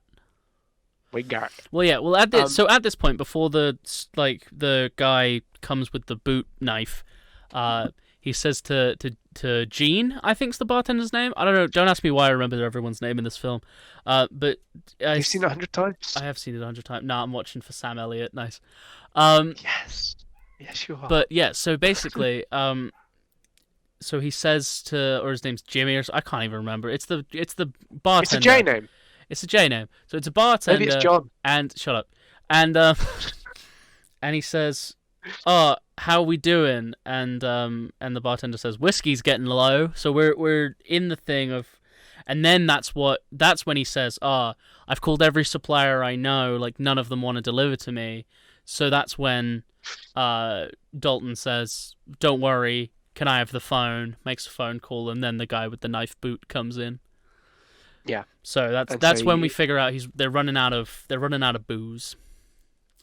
Yeah. And then the next day, Dalton comes into work and they've got the delivery for alcohol coming in. So he heads back. Before we get into this, do you want to go on the break now? Well, I was just gonna say, yeah, so in this section, obviously Dalton's like getting the bar, and he's seen that Wesley's, obviously trying to monopolize everything and try to be this weird overlord of things. And for some reason, Dalton has made it his personal mission to be the one who solves this town's problems. Yeah. Well, because so the way I viewed it is that Dalton got hired to make sure this bar changes and stays the same after the change. The only way that's going to happen is if Wesley disappears. The only way these problems are going to stop is if Wesley is stopped. Only later on does it become more personal. He's the kind of guy you hire for a job and he'll see that job through to the end until that big thing happens near the end of the movie. But this next scene is probably my favorite scene in the movie. Well, yeah, it's just because you have a big old crush on Sam Elliott. No, I don't. Shut up. You could be watching. Sam Elliott is probably every guy has a guy crush, and every girl has a girl crush. Sam Elliott is my guy crush. In this movie specifically, he is incredible. His hair is beautiful. Are you not allowed to? Are you allowed not to love Sam Elliott? Yeah, well. No, Sam Elliott's the best. Yes, Seb. Name one issue you have with Sam Elliott. His voice is amazing. His stubble in this movie is incredible. His hair is awesome, and he's more ripped than Patrick Swayze, and he's older than him. He plays Ben the dad in Barnyard. Yeah, he does. And he sings "Hurt" by Johnny Cash. No, he says "I won't back down." He sings "I Won't Back Down" by Johnny Cash. Great movie, awful movie, terrible movie. That's the sequel to Roadhouse that we wanted. That's my one issue with Sam Elliott. Is that he's in Barnyard. Yeah, but he dies in Barnyard. He does die in Barnyard. Spoilers, everyone who hasn't seen Barnyard. Might be the first occurrence of a man bun. Well, it's more of a ponytail because he doesn't bun it. It's more of he just puts it up. Do you want me to tell you what that is? In fact, a reference to. What's that? Japanese samurai used to have top knots to show their experience, and they used to have, the longer their hair, the older they are, the more fights they've been in, and to cut off your top knot is like shame on your family, and so when he puts it up, it's his way of showing that he's experienced and he's samurai. I don't care. It's a forerunner. Yeah. Okay. Fair enough. Yeah. And it looks good on him. And let's just say in this next thing that we'll talk about after the break, stuff goes down, and I'm excited to talk about it. All right, guys, go. I think that was a good segue. Go pee. Go eat something if you haven't eaten something. Go get some water. We haven't been. I've been drinking, but I haven't been saying hydration check. So. Oh, I have finished my entire. Not yet. So everyone, just a quick hydration check right now. Mm-hmm. Right. All right. See you guys after the break.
We have to go back.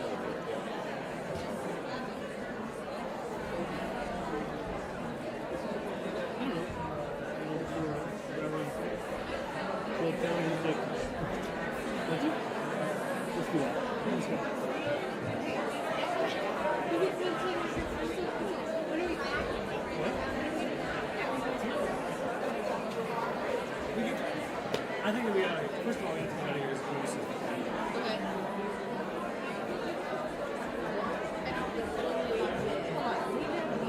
Well, let's start right outside. Yeah. We can pick it up at 10. We'll probably push it by that, right?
We have to go back.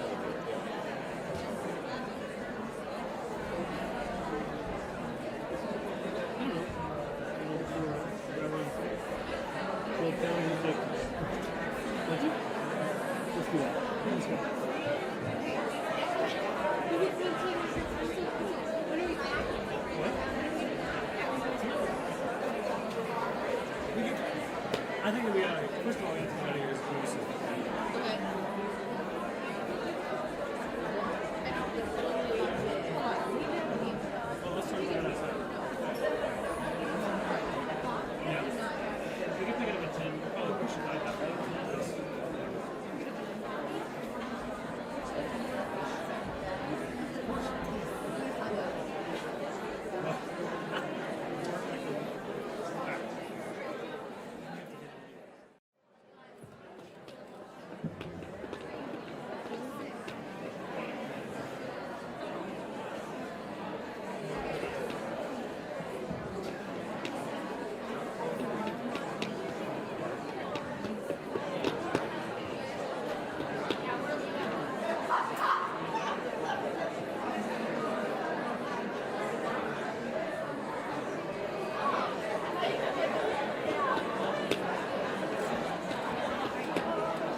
Hello, everybody. How we all doing?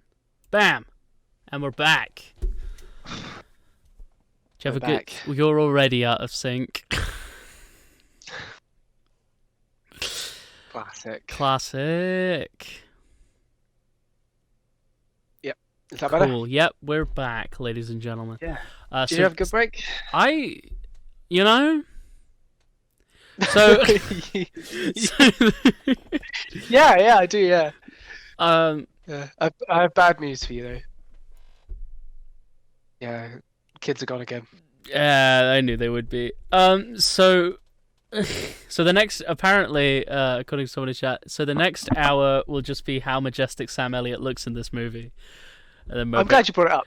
Oh, so Sam Elliott is the best part of this movie, and you cannot convince me otherwise.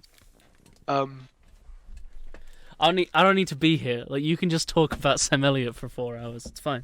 I'd love to. No. So anyway, Sam Elliott's character, Wade Garrett. He shows up at the Double Deuce. He walks up to the bartender, and his first. Can we line talk in the about movie... how he's introduced though? Because that isn't his first line. No, so because he gets a phone call, doesn't he? He gets a phone call from Dalton, who at the laundromat, where he says, "You ever heard of a guy called Brad Wesley?" And he goes, "Can't say that I have." But anyway, so just before that, we get introduced to Wade Garrett by there being what was a wet shirt contest, which got turned into a wet G-string contest, and just these topless ladies are just walking around getting sprayed with water. And then one of the like soldier guys who's there like tries to rush up on stage, and Wade Charge! Garrett, he literally says charge, and Wade Garrett goes, "I know you want to protect the world from the commies, but you got to do it from in your seat," or something like that. Yeah. Mayberry says that Sam Elliott's the best part of every movie, and she's right. Yeah, I loved it when he died in Barnyard. Why are you doing this to me? Why have you got to hurt my feelings? That was great. That was great when he was dead. So anyway, I don't actually have anything against Sam Elliott at all. I love Sam Elliott. I just have something against Seb. So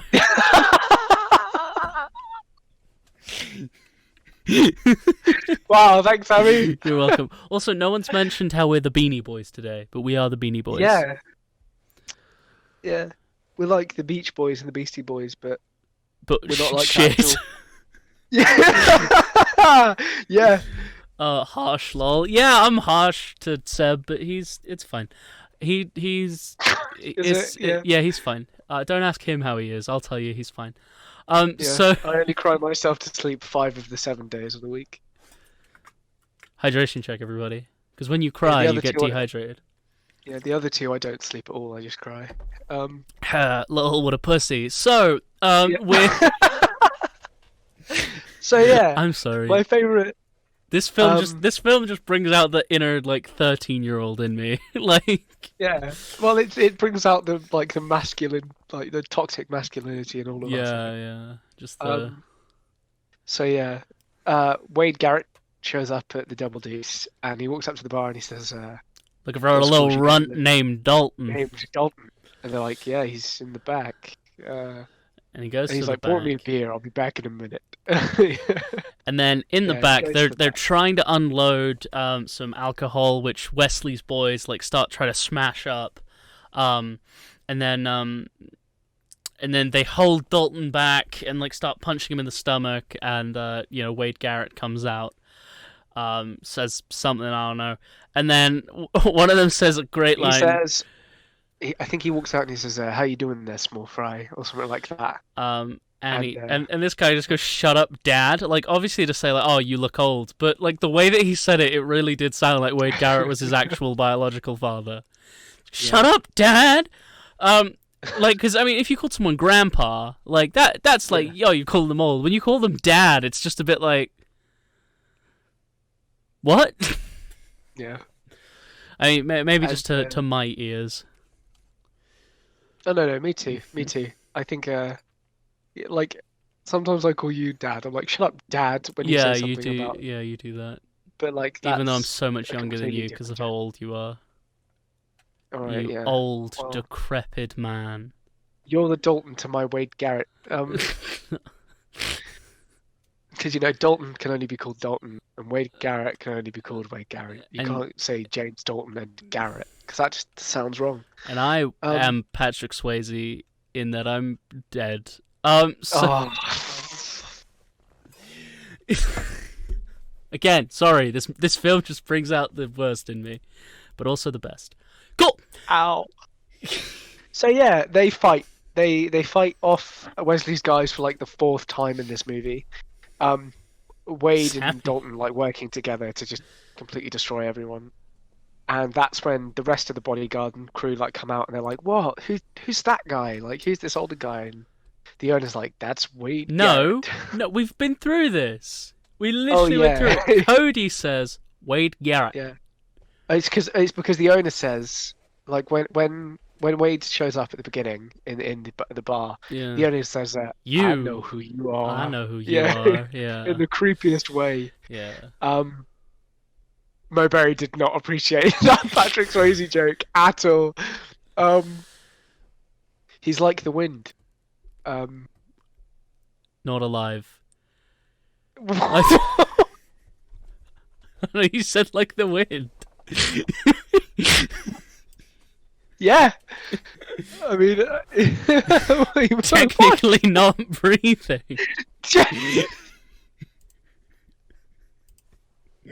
Oh, I'm dear. sorry. I don't know what it is. The weather's getting warmer. Yeah. It's those summer vibes. It's where you the just kind it's of those rinse- spring vibes. Spring is my we make least. fun of dead people. Spring is my least favorite of the seasons. Anyway, Well, so- no. Well, here's the thing about spring. Spring's all about life returning to the world. spring sucks because it rains as much as it does in November, and it also is hot as it is in summer. So it's the worst parts Yeah. of both of those seasons put together. That's why it's my And I least was born in favorite season. spring. Yeah, exactly. You're proving my point. I was also born in spring. But take from that from what you will. Anyway, so Wade Garrett gets introduced by Cody, which is, as we know, basically is just Dalton's mentor. Dalton's guy.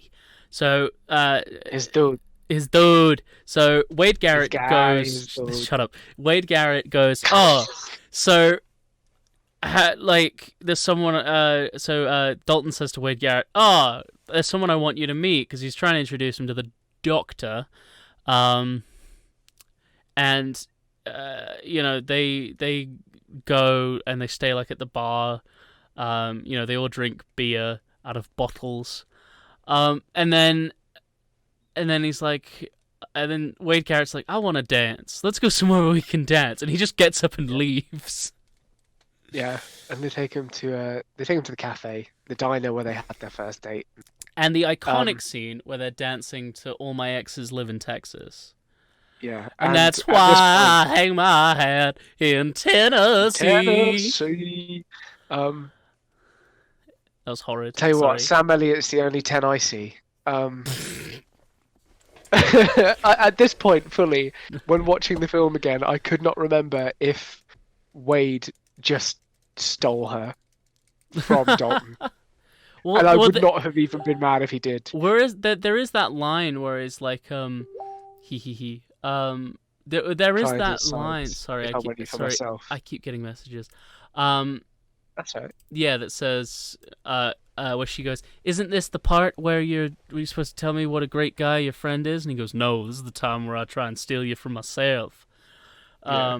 I think he And pretty Dalton's much like, did. anything He he's telling tried. you was a lie. Yeah, I mean, he would have Yeah. if he didn't. So Why do you always do this to me? it's funny to watch you cry. So we're we're very good friends in real life. So I Yeah. promise. No, we're not. We don't. I've never met this man before in my life. Who are you? Where am I? I don't know. What even happened? This is the part of the movie where anything after this point is just crazy. It's batshit insane. So after this Yeah. point, she goes to the bathroom, And one of Dalton's big like hang-ups about like everything is that he's like killed a guy, that he ripped his throat right out, and it's meant to be like this big thing that's haunting him, and it gets thrown in his face. It's like, oh, I heard that it's from self-defense, but we know that isn't true, don't we, Dalton? We have this like, it's meant to be like his big like backstory, and then he talks about it with Wade, and he goes, "Oh, is this like about that shit that went down in, I forget where it was. I'm just gonna say like Nashville or something." Something like Mississippi, maybe. Automod held a message. Oh, okay. I think so. I have an Automod on, which basically like will take anything that seems like racist or offensive and take it off, Okay. and this is only the first time that it's popped up, but I think I'm going to allow it. Basically, I feel like this thinks that was a racist comment. Oh, yeah. So, but yeah, monkey paw, anyway. Yeah, the flying lotus. When he's doing that. Yeah, he's like. Anyway, so. And then Wade Garrett says, my favorite line of Wade Garrett's is in this section, which is when... I think I know exactly what it is. Of course you know. He gets in real close and he goes, when you're, you didn't know the girl was married, and when a guy's got a gun in your face, you got two options. You either die, or you drop that motherfucker. And it's just like... Yeah. Whoa! And it's like this clunky bit of exposition where it's like, So he did kill a guy. It's just really, really clunky. And he says the line as well, like about philosophy, and he goes, "You should be philosophical about it all, and cut that shit out." And it's like... Yeah. By the way, we didn't mention, Dalton has a degree... in philosophy. From a proper, like, good university. You're out of sync. Thanks. And it's just so weird, and it's like it's never like this is the only other time it's ever brought up again. Yeah, because it's brought up when he's getting patched up. So that's his big thing, and just Wade just drops this bomb on him, of just like, or you kill that motherfucker, and it's so like, oh my god. Yeah, like he murdered what? and like he genuinely was able to get away with it. It was so. But it explains. For me, that explains why he's never, like, with another woman. Yeah. Because, I mean, I think it's implied that he had, like, a one-time fling with a girl. Like, and then found out she was married. Yeah. Yeah. Which I think is, which is interesting. And then but it's so easy to miss. It's, like, meant to be, like, this big, like, thing that's, weighing on his mind. But because it's just... like kind of said a few times throughout, it's so easy to miss that. Like, you know what I mean? It is so easy to miss that. So the doctor comes back and she says, "Right, I'm going to go home because I need to get a few hours sleep before my shift." Yeah. Which, by the way, at that point, I would just call in sick. Yeah, like, right? if you have 3 hours of sleep all and night. someone's life is in your hands the next day, and you can't perform because you're tired because you went out drinking the night before, that's bad work, Doc. I'm sorry. True. And then is it the next night where Red's store gets robbed? set on fire? Yeah. Oh, set on fire. Yeah, because it got robbed earlier. In the film, but yeah, then it gets set on fire. He's like, Red's place is burning down, and they run in. Yeah. And then it ends up blowing up. And my favorite thing that Red does is that classic like southern thing where you're mad, so you take your hat off and throw it on the ground. It's like, damn. It's a great moment that we see from Dalton though, because like Dalton immediately rushes towards the building thinking that Red could be inside. Yeah. But before he can get there, it just explodes. And then Red shows up, so that we all know he's okay. Yeah, he's fine. He's fine. It'll be fine. In my mind, he was in there. It exploded, and then he just showed up in a truck anyway. It was his twin brother, Dead and Red. Yeah, Um, Red Dead and his sister Redemption. I hate you so much. What is wrong with us today? What is wrong with us today? We watched Roadhouse. That's what's wrong with us. We had Yeah. a bug eating our brain, and Yeah, it looks like Patrick Swayze. Oh no. Bugs have definitely eaten him by now. Sorry everyone. Horrible. We're horrible. We're terrible people. You're a bad influence on me. I am.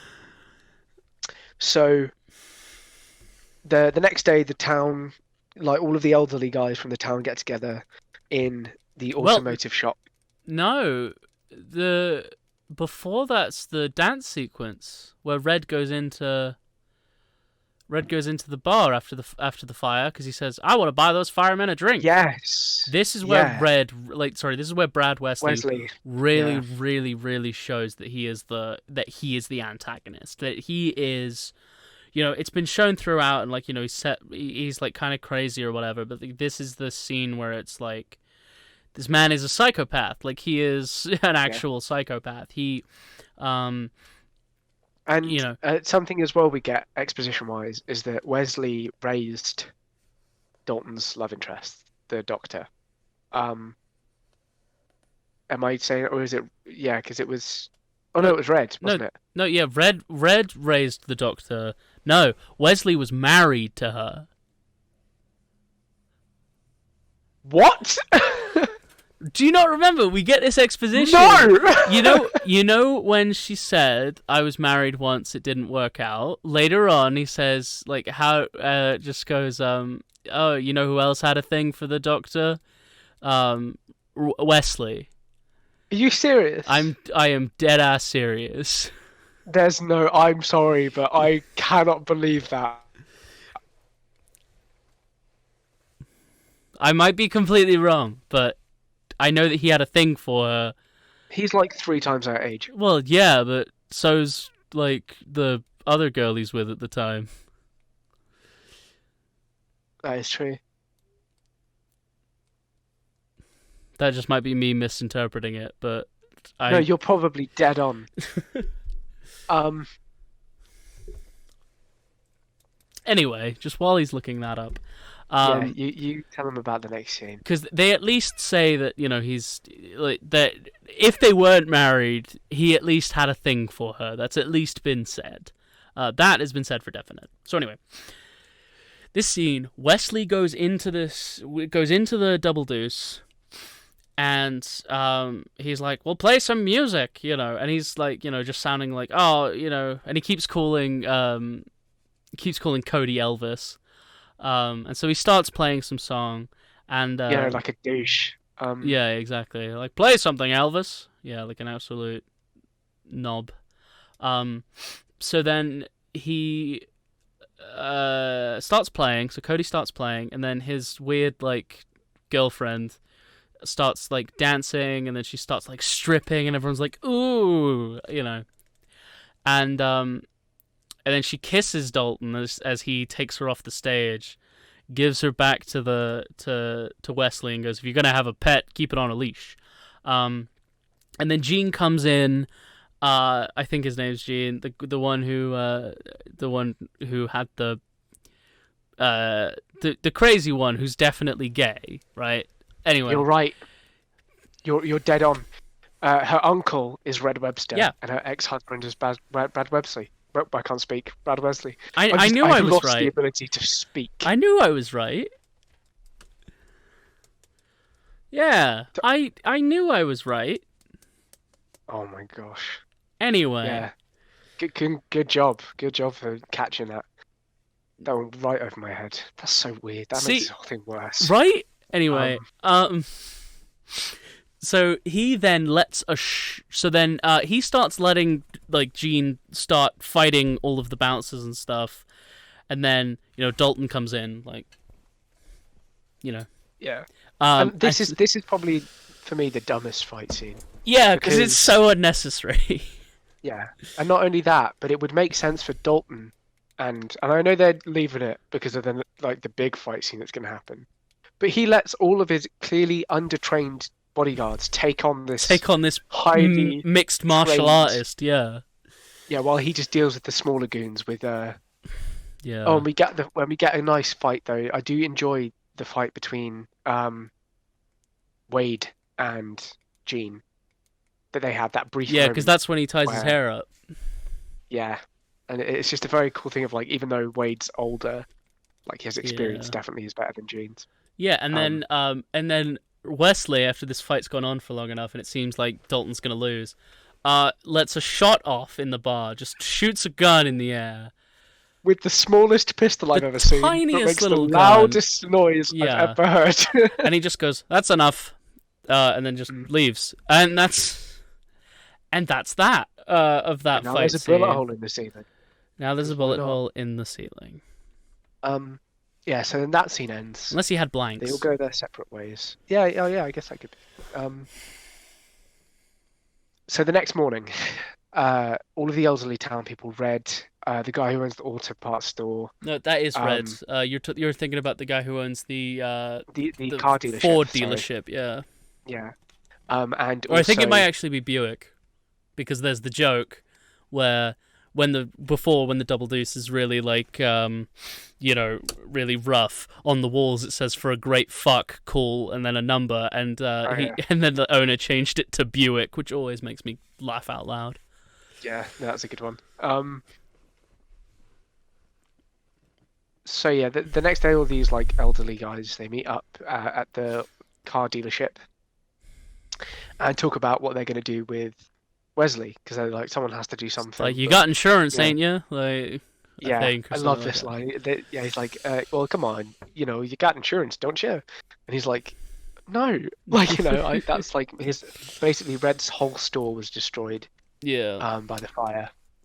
And outside, while they're finishing up this conversation, Wesley shows up with this massive like monster truck. Oh, looking these vehicle. are two different scenes, but like they happen similarly. I thought they were. I thought they were No, the they same. weren't the same scene. But yeah, but Wesley does show up with this giant monster truck, which is funny. When I was rewatching this, someone who I was watching it with was like, "Why does he have a monster truck?" And I was like, "For this exact reason, to run over a bunch of cars." Yeah, and do you know that's a real monster truck? Like that's Yeah. one that is still in commission today. That is still used to destroy cars. Cool. Yeah, just thought you'd like to know. Thanks for that. Well, you're welcome. I thought it would be good. So he runs over a bunch of No, cars. it is that day. It is that day. Oh, well, forgive me. Well, they're different scenes. I think it might be the same day, because obviously then we cut to the external of Patrick Swayze and everyone in the car, and they're like, Dalton, this is so funny, because one of the bartenders goes up to him, one of the bouncers goes up to him and just goes, I think he wants to put something down on a new car. Like, I was like, really? Now is the time for quips? Like, this man's entire livelihood is about to be destroyed by one monster truck, and now is the time for quips? I mean, I loved it, but still. Yeah, it's a good one. It's a good quip. So the guy drives straight through the building, completely destroys all the cars. Well, I levels the do place. think it might be a Lincoln, because I think they might be Lincolns, which is because I know the Lincoln emblem, so I think they might be Lincolns. I can't remember. It doesn't matter. Yeah, and then Red quips back, "Well, you got insurance, ain't you?" Yeah, which is Which I so know. funny. Yeah. So something else happens, and it prompts them to leave. Yeah. No. Yeah, so after this, Wade tries to convince Dalton to leave. Yeah. And he says, "Just pack up your stuff. We can be out of here in the next town by the end of the day." And he's Like, you can leave at any time. yeah. And Dalton's like, "I'm staying." Like he started this, I'm Yeah. gonna end it. That night, the doctor shows up. Elizabeth is her name. Oh, okay, cool. Dr. Clay. She shows up and tries to convince him to go. She says, like, just the longer you stay here, the worse it's going to get for everyone in this town. Yeah. So you should just leave. And he's like, "No, I'm staying here." He's made it personal, and he's basically, "The only way I'm leaving is if you come with me." midway through this conversation, the barn Yeah, explodes. Emmett's barn just but like this is where he's, which is so funny. So something I actually want to talk about before we talk about the explosion of the bar is when earlier in the doctor's office, when he's saying that pain doesn't hurt, she says, "Oh, do you ever lose a fight?" Or no, he goes, "Oh, so do you always win the fight?" And he goes, "No one ever wins a fight." And I was like, "Yeah, cool." But then in that same conversation towards the end is when she's screaming like, "Who's gonna protect it from you?" Which seemed really unprompted. And also makes no sense. Made no sense. He has not done anything so far to warrant a response like that. He has been defending. Yes. He's been defending himself, defending the bar that he has been paid to protect. Yeah, he's doing his job, and she was yelling at him. Anyway, but then he says, "I don't lose fights." He was like, "I don't lose," and it was like, "What the fuck are you talking about? Earlier you said no one wins fights. Now you're all here like I don't want to lose a fight." It's like, what? Well, no one wins a fight, but there are definitely losers in a fight. Oh yeah. Especially in this next one, someone's definitely losers. Well, so Emmett's barn gets completely on fire, and so Dalton runs in, rescues Emmett. Emmett lays him on the ground, and Emmett says one of his iconic lines of, "Emmett, are you okay?" And then Emmett says, "I'd be better if you got off of me." Yeah. Perfect. And in the distance, he notices Jean driving away. On a motorcycle. Killer, and Dalton, being part horse, is able to... runs at the same speed. Is able to run at the same speed as a motorcycle. Yeah. He tackles him off the bike, and they start. And they have the most homoerotic fight I've ever seen in my life. Yeah. Now, do you want to know a fun fact about this fight? I always want to know a fun fact. So, this fight is probably the best one in the movie. Yeah. And it looks great because they actually hit each other. Nice. The guy who taught them how to do it, he was a black belt in kickboxing. Right. And they had practiced so much that Swayze and the guy who plays Gene, I can't remember his name, he was basically like, "Look, let's just, I trust you to hit me softly. Like, let's make it look as good as possible." Patrick Swayze left that with 2 broken ribs. Dope. Yeah, and he had to go to the hospital for he had to have his knee drained because of the amount of liquid that built up after that fight. Oh my god. Disgusting. Yeah, and it was something like 2.5 fluid ounces, I think, or something like that is what it said. And but it's an awesome looking fight. It is. It's good. It's one of those ones that sticks with you. So they're constantly having this back and forth. They're fighting, and Dalton begins to lose. He turns the tables though when he gets Gene to kick a tree, and he breaks his leg or he busts his knee. Yeah. And this is one of my favorite lines in the movie as well. Is when Gene pulls the gun, and he says, "Screw this! I'm gonna kill you the old-fashioned way." And that's not the old-fashioned way. That's the new way. You were fighting bare-fisted. That, if anything, is the old-fashioned way. Also, why did this fight go on for that long when you could have just put a gun to his head? Yeah, I don't know. So anyway, so then we get this is from the foreshadowing from earlier when Wade Garrett says either you get killed or you drop that motherfucker, which is, we've seen Patrick Swayze disarm people throughout the entire film, so we know that wasn't the only option. But there, he kicks the gun out of his hand with one of his karate kicks, his Tai Chi karate kicks. Why? Yeah. What? Just showed everyone. I need to switch my legs. Showed everyone your pajamas. No, don't. Okay. So they're comfy and it's cold in my house. Fair enough. So So then we get that foreshadowing of you either die or you drop that motherfucker. So then he performs a tracheotomy. I wouldn't call it a tracheotomy. And he rips his throat out, and he lands forward. Gene lands forward. And then the doctor looks at him, flips him over. I remember thinking at that exact moment, I think he's dead, love. Go on, perform Mouth to Mouth. I'm sure he could save him. Yeah. And then this is when Patrick Swayze drags him across the lake. and like throws him and just goes, Wesley! Mm. Wesley! That's my Wesley! yeah, literally. And he pushes Jean's body into the water, and it floats. Which it wouldn't do. Dead bodies don't float. Just FYI. And also, there was no tide in that water. It's a lake. Yeah. He would have stayed. He would have exactly been where stagnant. Yeah. But And he just kind of floats over to Wesley's house. Yeah. I like to think that in that scene, if they had left it, you just see his legs kicking, like. yeah. That body be bobbing in the water, literally, like just straight vibing, like. Yeah. You just got Sebastian under the sea, just singing. Like Wow, I can't believe you'd make a Disney joke in this Roadhouse episode. I'm sorry. But, I don't forgive you. I used to fuck guys like you in prison. We didn't even talk about the line! We didn't. Oh. I thought you were going to when you said, oh, and then he says one of my favourite lines. I was like, okay, here we go. And you didn't say it. Yeah. But yeah, he does say that line. Yeah. In this fight. Which is that's just proof that he's gay. That's just, okay, cool. Boom. He's definitely gay. Anyway. It's such a strange line. So weird. So after Dalton's committed murder, Yep. although I guess he could still plead self-defense. Wesley! Wesley! Anyway, the next day, Dalton arrives at the Double Deuce. Yeah. Pretty beaten up, but he answers a phone call, and it's Wesley, and he says, pick one of them to die. Yeah. Either the Doctor or Garrett. Yeah, One of them either dies Elizabeth or Wade Garrett.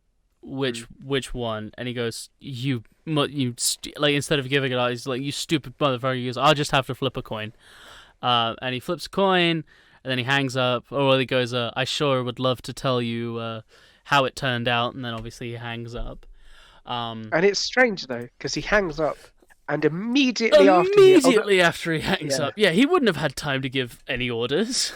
Well, I think it's supposed to be like a time jump. I think he was supposedly waiting by the phone for a while, but that doesn't make sense to me. Doesn't why would come he wait? across, yeah. So Wade stumbles through into the bar, beaten up, bloody, clearly like on death's door. And he goes, oh, there was only 3 of them. Yeah, he says, it's fine, there were only 3 of them. And he says, they said I was lucky. And so Dalton took that to mean, oh, that means that it was heads. I gotta go find the doctor. Runs to the practice. She's in X-ray. She's being all like, no, and then Dalton's getting weirdly like aggressive. It's like, come with me. She's like, no. And she's like, I'm not going anywhere with you. And he's like, so he's like, I'm not asking. Yeah, he's like, I'm not asking. But then he's also just like, okay, fine. Like, because he just leaves. Yeah. Just leaves her there, and then goes back to the bar and sees that like Wade is like asleep on the bar top, and he's like, oh, I told you could have 1 drink. Like, we got to get out of here. And then flips the body over. There's a knife in his chest. Wade Garrett's dead. Not only was there a knife in his chest, but there was a knife in mine too. Yeah, and there was a note that said it was Tails. Which is like, oh, okay, cool. You might have to do the rest of this one by yourself, but I don't think I can stomach it anymore. Why? Because he died. Because Wade Garrett got stabbed to death in the chest with a knife. I loved him. How Sam Elliott died. Could you just stop twisting the knife that's already in Sam Elliott's chest? Yeah, because he's dead. Anyway, so Wade Garrett's dead because he's a soft little boy who was never. This is some of the best acting that Swayze's done. Oh yeah, when he starts crying. Yeah, and he pulls the knife out. And he starts breathing, and then takes the knife out, and that is the straw that broke the camel's back, because here is where the third movie starts. Right, the second movie is just finished.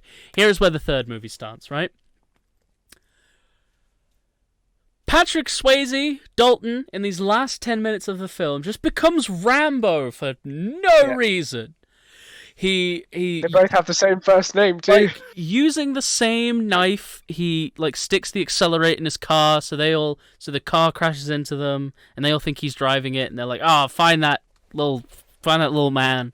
And they're running around finding him. And remember how earlier, like, his whole, like, haunted background was that he had to kill a guy in self-defense? All of a sudden, he's dropping people left and right. He is just in, like, this really cool sequence in, like, you know, in this film. He just starts he says, "It was tails again!" and he kills one of them. And then... Well, because he knocks a couple out. We see that he's knocked a few out. But he hasn't taken any of their guns. No. Actually, no. All of them are dead, apart from one. How do you know?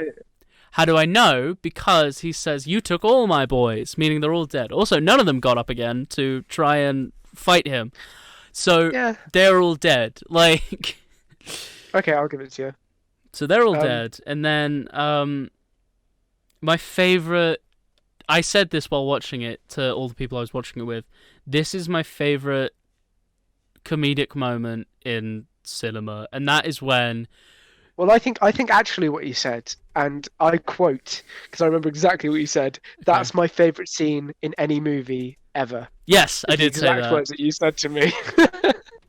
By the way, do you want to tell them what it is? By the way, 45 minutes left before the end of the stream, which means if someone wants to donate £20 to make us watch Roadhouse 2, or donate any amount of money to get us to watch a different film. Any amount of money at all, starting at £1, going to however much you want to give. And if you do spend £20 to make us watch Roadhouse, I won't be here next week. If you spend £20 to make us watch Roadhouse 2, we'll make the next 3 episodes Roadhouse 2. No, I'm just kidding. Anyway. Don't joke about that, because I'll do it. Just 9 hours of Roadhouse 2. God. Anyway, yeah, so do you want to tell them what your favourite scene is? Roadhouse 2, the Roadhousening.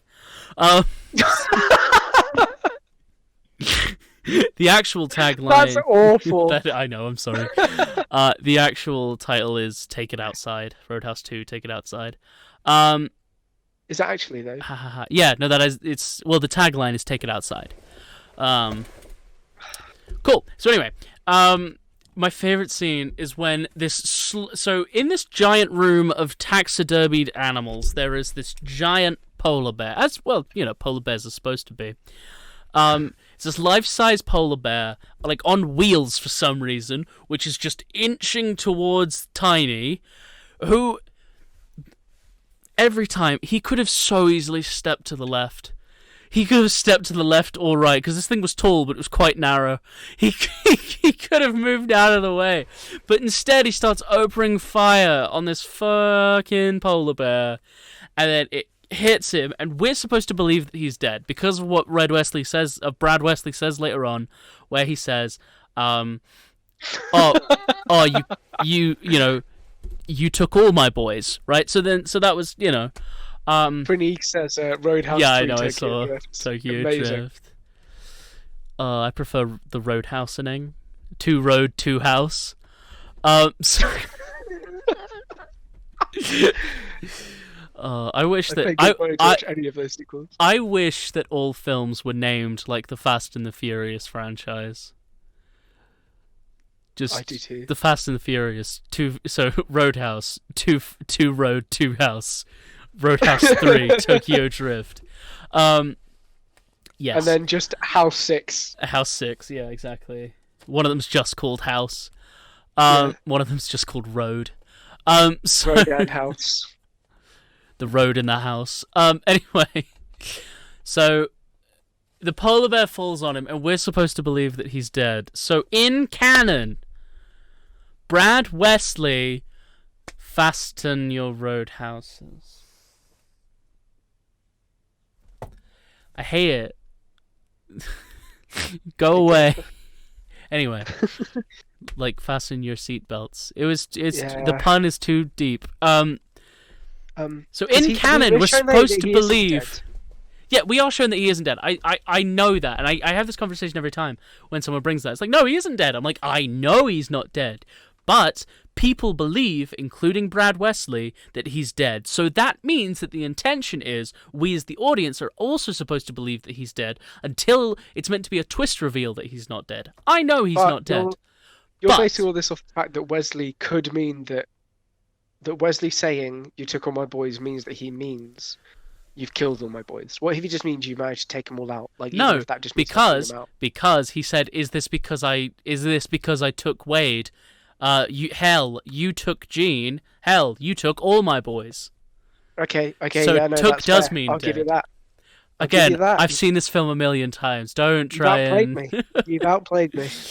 Yeah, exactly. So, Yeah. we're in this little, little section trophy room. where he's dead, or presumed to be dead, and then, and then Patrick Swayze comes all stealthy and, like, hides in the shadows. Hides behind a warthog. And, Brad's trying to find him and trying to kill him. And then, he pops out, and Patrick Swayze says, "It was Tails again," and, like, goes to, like, starts fighting him. They fight... Do you remember when this movie was about a bar? Yeah, do you remember when this movie was about, like, making a bar nicer? Me neither. I get it's a different movie. And he's about to kill him, and so because that entire fight scene's really, like, kind of boring to me. I'll be honest, because they're both exhausted and he's old, so it's just kind of slow and kind of like, oh, we get it, just kill him. So we're supposed to believe that Patrick Swayze couldn't just completely destroy him in like a couple of hits. Yeah, even though he was tired, he could have. But anyway, so he picks up a gun and goes, "Oh, I thought it would be fun to fight you, Dalton, but I'm just too tired or something, or I'm just bored of this." So he goes to kill him, and then kicks the gun out of his hand, and then does this to take the throat out of Red Wesley, and then he flinches, and for some reason he can't do it. Again, he has just killed, as we're supposed to believe as the audience, he's just killed 6 people who worked for this man, and now he's like having moral, like... Well, I took it to be that Elizabeth shows up at the exact same time. Well, no, because, like, even before she shows up, he flinches. Like, he could have done it, but instead he goes... Yeah, and that's when Elizabeth shows up.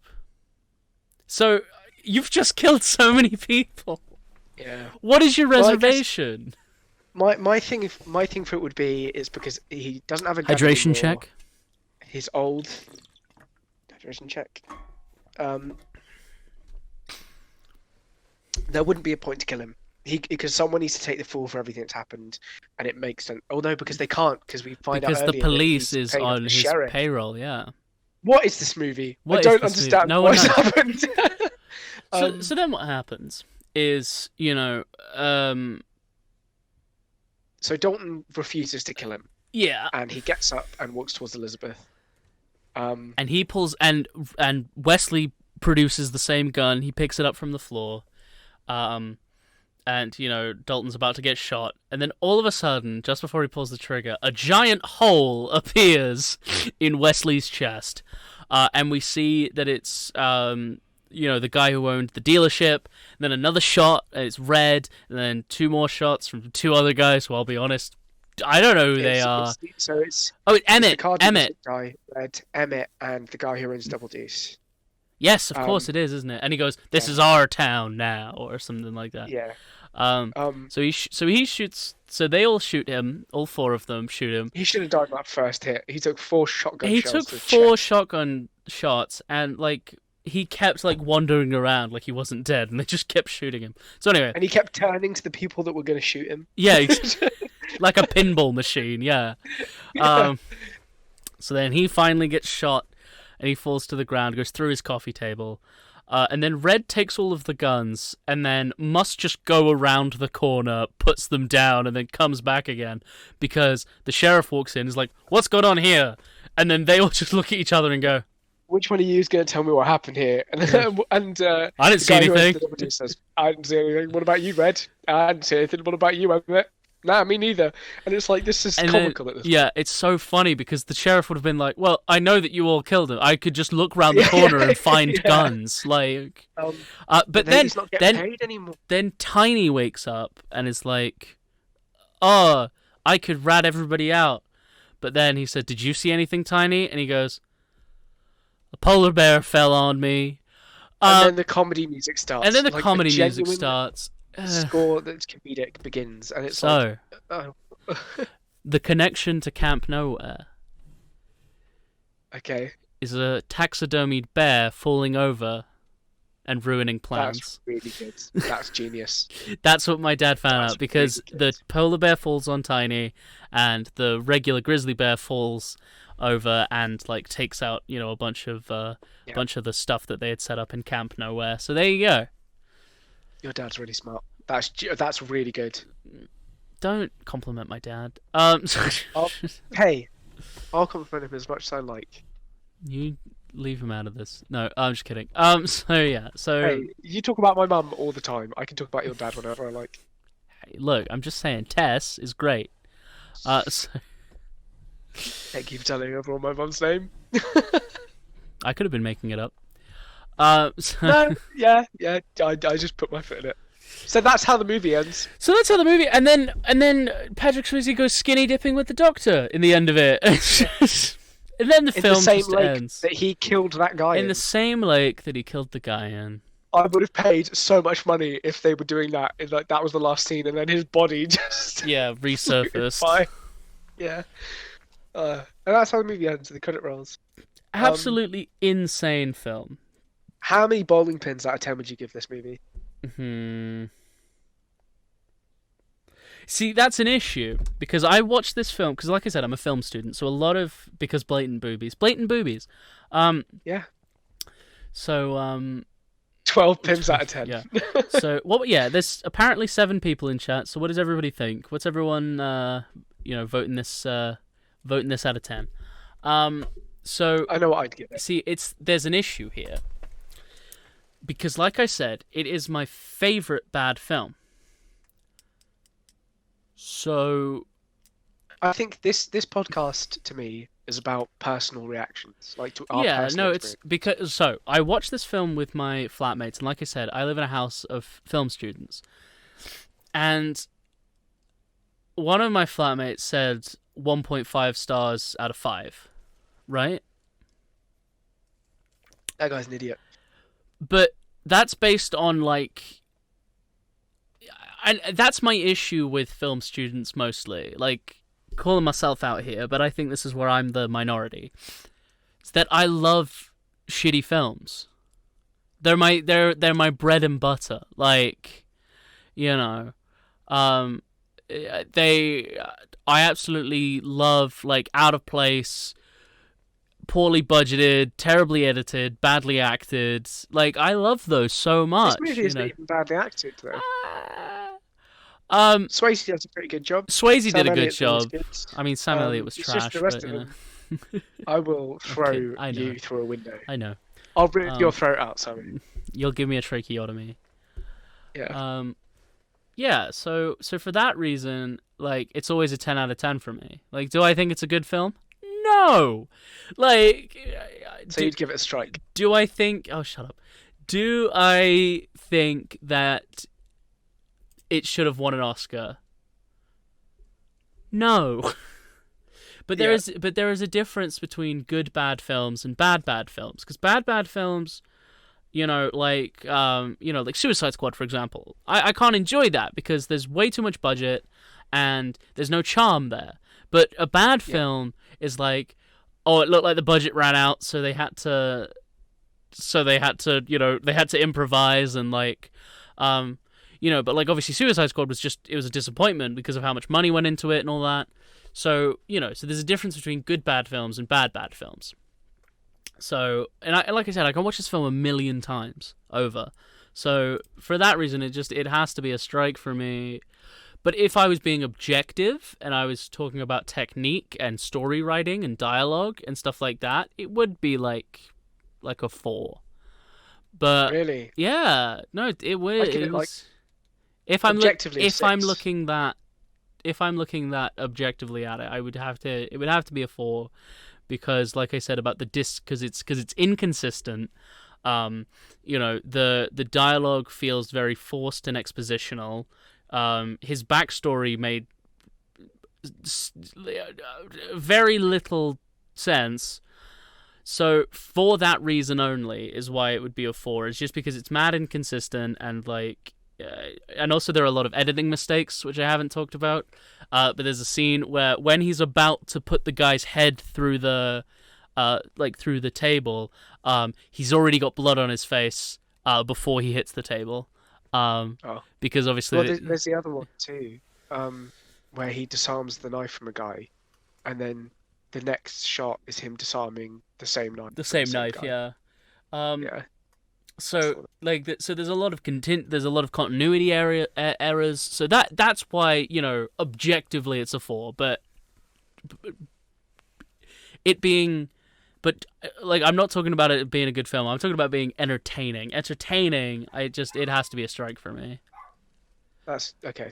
Yeah. I mean, I'd give it, for both, I think 7. Okay. 7 pins. I think that it's a good movie. It's one of those movies that I could rewatch easily. Yeah.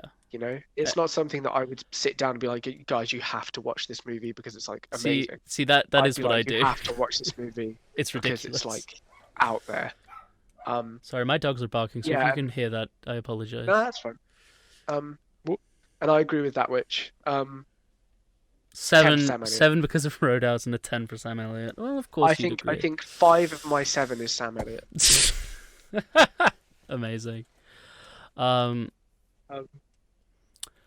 I actually wanted to talk to you, and I should have talked to you before the podcast, but I actually wanted to talk to you about maybe adding in a segment and seeing if you guys would be interested, because we usually don't go past, you know, like 2.5 hours, unless, of course, it's our favorite film, like Back to the Future. And, you know, we've got this time slot till 6, and I was wondering if, Seb, you'd be interested, and everyone watching would be interested. I was thinking we could do, like a movie news segment, like what's going on with current films, like in the news. Oh, yeah, I'd be up for that. Right now. Because one I wanted to talk about, so if you know me, and you know TikTok, and you know just general internet memes, there's a guy called Onyx the Fortuitous, right? He's a character where he wears a fedora, and he's the guy who said, "Notice me, senpai! Notice me!" I have no idea what you're talking about. Well, and that's fair enough. But anyway, he was created by a guy called Bowser Vids, right? And this guy's made 3 feature films, a bunch of short films, and he wants to make a film where Onyx, the Fortuitous, is a character. Basically, in canon, he's a character who like lives in his mom's basement, and like he loves The Crow, and he's this weird like weeb who's also obsessed with video games and stuff, and it's really funny. And he says, I don't know a lot. He goes, I don't know. I want to see my Lord and Savior carved in such glorious Italian stone. I don't know. I hope his eyes gaze upon me and my allegiance is recognized. I don't know. Notice me, senpai. Notice me. Okay. that's the you're out of sync again. But anyway, he's creating a film, and he's done a Kickstarter, and the main character is gonna be Onyx the Fortuitous. It's absolutely insane, but it looks incredible, and I would back it if I had the financial gain. But the film is called, and I'm gonna review it when it comes out, but it's called Onyx the Fortuitous and the Talesman of Souls. But yeah, he's great. Highly recommend. Do you mean Talisman or do you mean It might be Talisman. Yeah, Talisman. I can't read. Okay, cool. That's fine. That's fine. So that's something in the news right now. And it's basically about his weird character who's a Satanist but also a weeb who lives in his mother's basement. He's been on the news countless times playing this character because everyone thinks he's a real person. So yeah, so the story is following a fledgling Satanist, Marcus J. Trilbury, or Onyx, as he attends a once-in-a-lifetime ritual at his idol Barak the Great's dark mansion. Once there, Marcus meets a group of other worshippers, as the group is led by by Bartok and his assistant Farah in a series of rituals meant to better them, it becomes clear their intentions are more nefarious, as his new friends are losing the battle to keep their souls. A question of great destiny looms over Onyx's head. Is he doomed to be a nobody, or is he the only one who can defeat Bartok and save his friends from damnation? It sounds incredibly... It's like a horror comedy. It sounds really funny. I love Onyx. I love Bowser Vids. If you don't know who Onyx the Fortuitous is, check his videos out on YouTube. Check his videos out on TikTok. Have you He's so ever funny. seen Deathgasm? I haven't. So Deathgasm is basically that movie. It's about this goth and his friend who accidentally summoned a demon, and the demon possesses a bunch of people, and they have to kill all of these people. That doesn't sound that similar. But he's basically... It's not like crazy similar. Yeah. But the best part of the movie, I think it's like a New Zealand movie or an Australian movie. And basically, it's so well made because it's one of the only movies that I've seen that does like click relationships right. Because he's dating a really popular girl at school who's like all about like, Yeah. she wears pink and she's like this classic blonde, and he wears like white face paint and like he's got long black hair, and there's a scene where they're just sat on a bench eating ice cream and talking about their day, and it's just really, really well made, and I think you genuinely quite like it. Nice. But something that I wanted to talk to you about, actually, just in general about like movie stuff that's going on, Uh-huh. is obviously Tenet came out, and I haven't seen it yet, I haven't seen it either. but I know it's not good. I have a lot of people on my course have seen it. I've been told a say- lot that Nolan surrounded himself with yes men. Yes. Like, Yes. yes. So that Nolan actually never had any moment where someone told him no. But apparently also,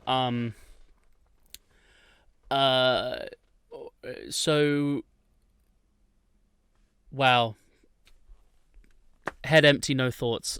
So it's apparently a good film, but don't go into it thinking I'm gonna understand it. Yeah. I think that's what's been said. It's like, just don't try and understand it. Ooh! So don't even joke. Don't even joke. I know what that face means. Don't fuck with me. No!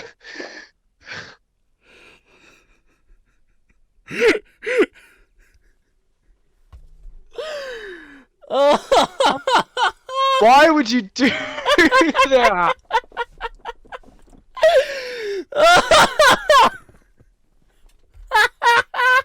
This is the worst day of my life. So I will say this. I will say this.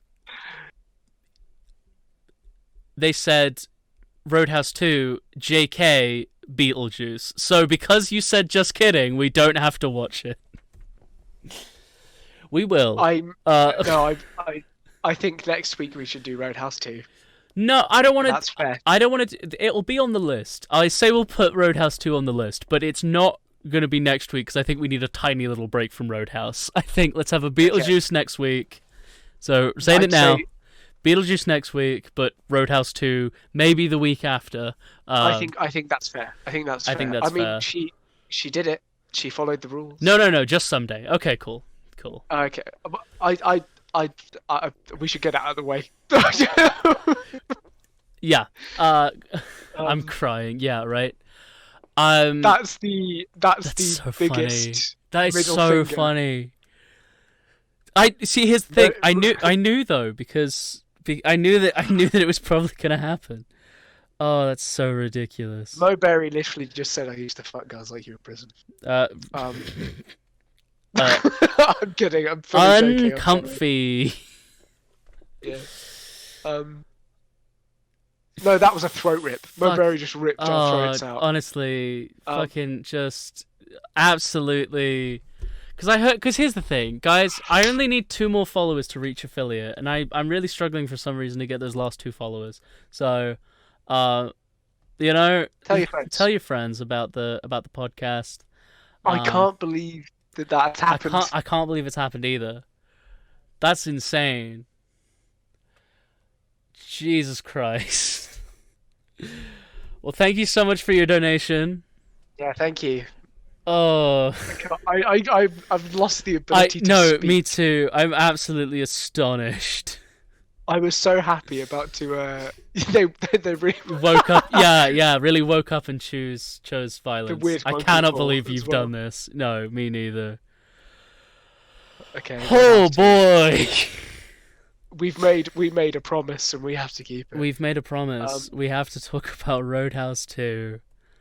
I bet it's going to be amazing. Let me see if I can even find it somewhere. Just really quick. You talk about film news. You can buy it on Amazon Prime. You talk okay. about Tenet and Tenet. So the thing specifically I want to talk about with that is the main actor from Tenet.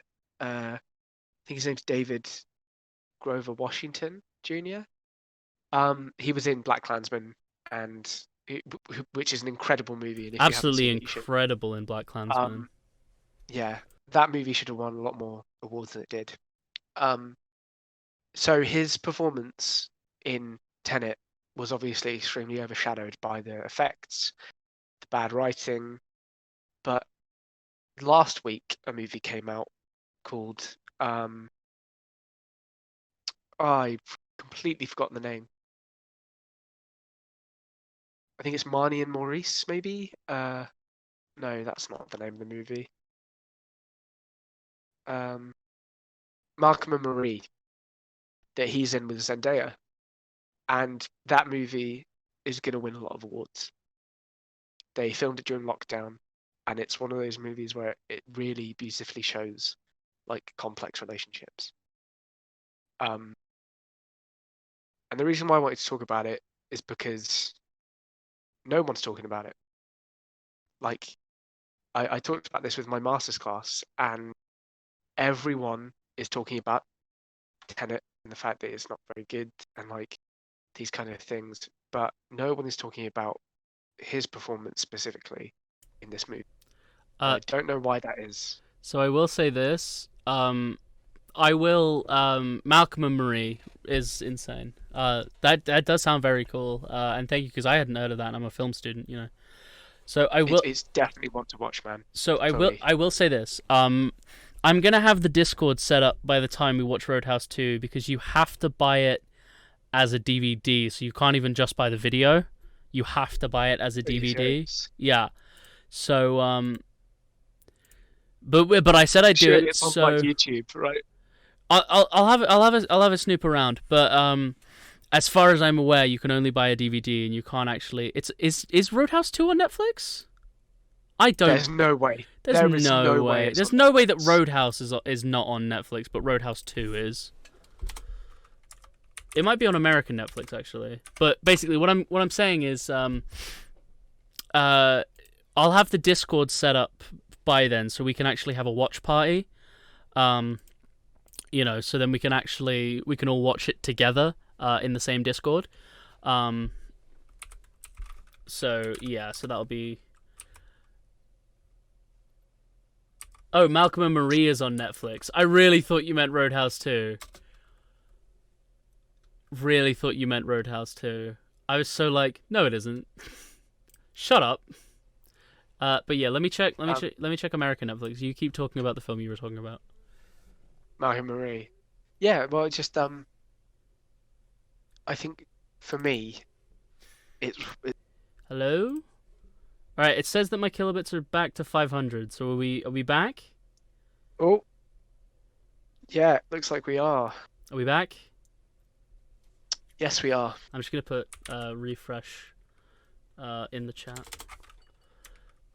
Refresh us, please. But yeah, I think it's because I tried to put my VPN on, and so it just died. Oh, okay. Cool. Yeah, I think. All right, okay. We're back. Cool. Sorry about that. Good. But yeah, I just thought, yeah,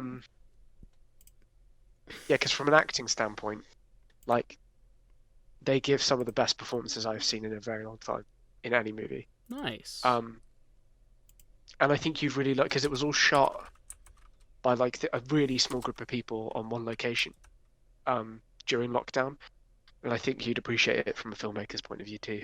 Nice. Yeah. What else is kind of new?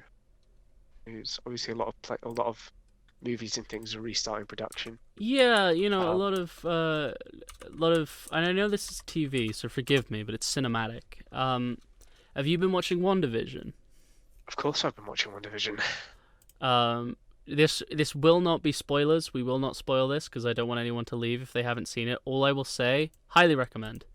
Yeah. Highly recommend it. I would, if you have Disney Plus, watch this series. It is insane. Brilliantly made. There's only going to be 7. There's only going to be 9 episodes. Sorry.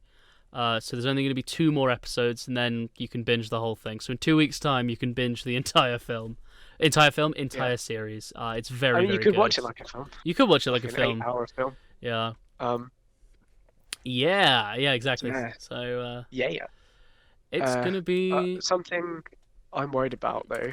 Yeah. Is oh no, I tell you what, I really do want to talk about. Have you seen The Devil All the Time? No. You have got to watch that movie. Another Netflix one, based on the best-selling book of the same name. It's got Sebastian Stan in it. What's it called? Tom Holland, The Devil All the Time. Okay. Robert Pattinson in it. Oh, dope. The guy who played Pennywise in It is in it, and it's unbelievably well made and acted. It was one of those movies where I put it on in the background to like just watch, just have something going while I was doing other things. I stopped everything so that I could watch this movie. That's awesome. Also Falcon and the Winter Soldier is coming up. Yes. Hot take with Marvel. Okay. For me, at least, is it became a massive chore at the end. Like towards the end of like season phase 3, it became a massive chore for me to watch those films. It didn't feel fun anymore. It felt like I had to. I kind of lost that wonder a little bit. Because I didn't watch. I usually went to watch all of the movies in the cinema when they came out. Yeah, me too. The only one I didn't, I didn't watch a couple. I didn't watch Ant-Man and the Wasp. I did, but that's only because there's a specific movie theater in America called Chunky's, where you're sat at like these car seats that have been like ripped out of cars. You sit in these car seats and you sit at a table, and so you eat food and like drink your drinks or whatever, like at a table in these car seats, and so it's like dinner and a show, which is really, really cool. And we wanted to go while we were in America, because we used to go as kids a lot.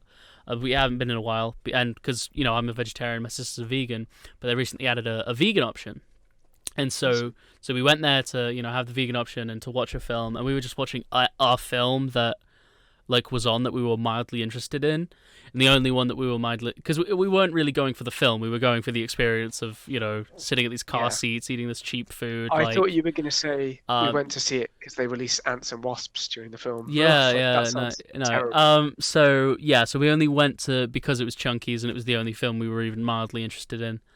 It was a dry year, or it was a dry time of year for films, so we were like, well, let's just watch Ant-Man and the Wasp. And we ended up really enjoying it, but I don't think I would have gone out of my way to watch it.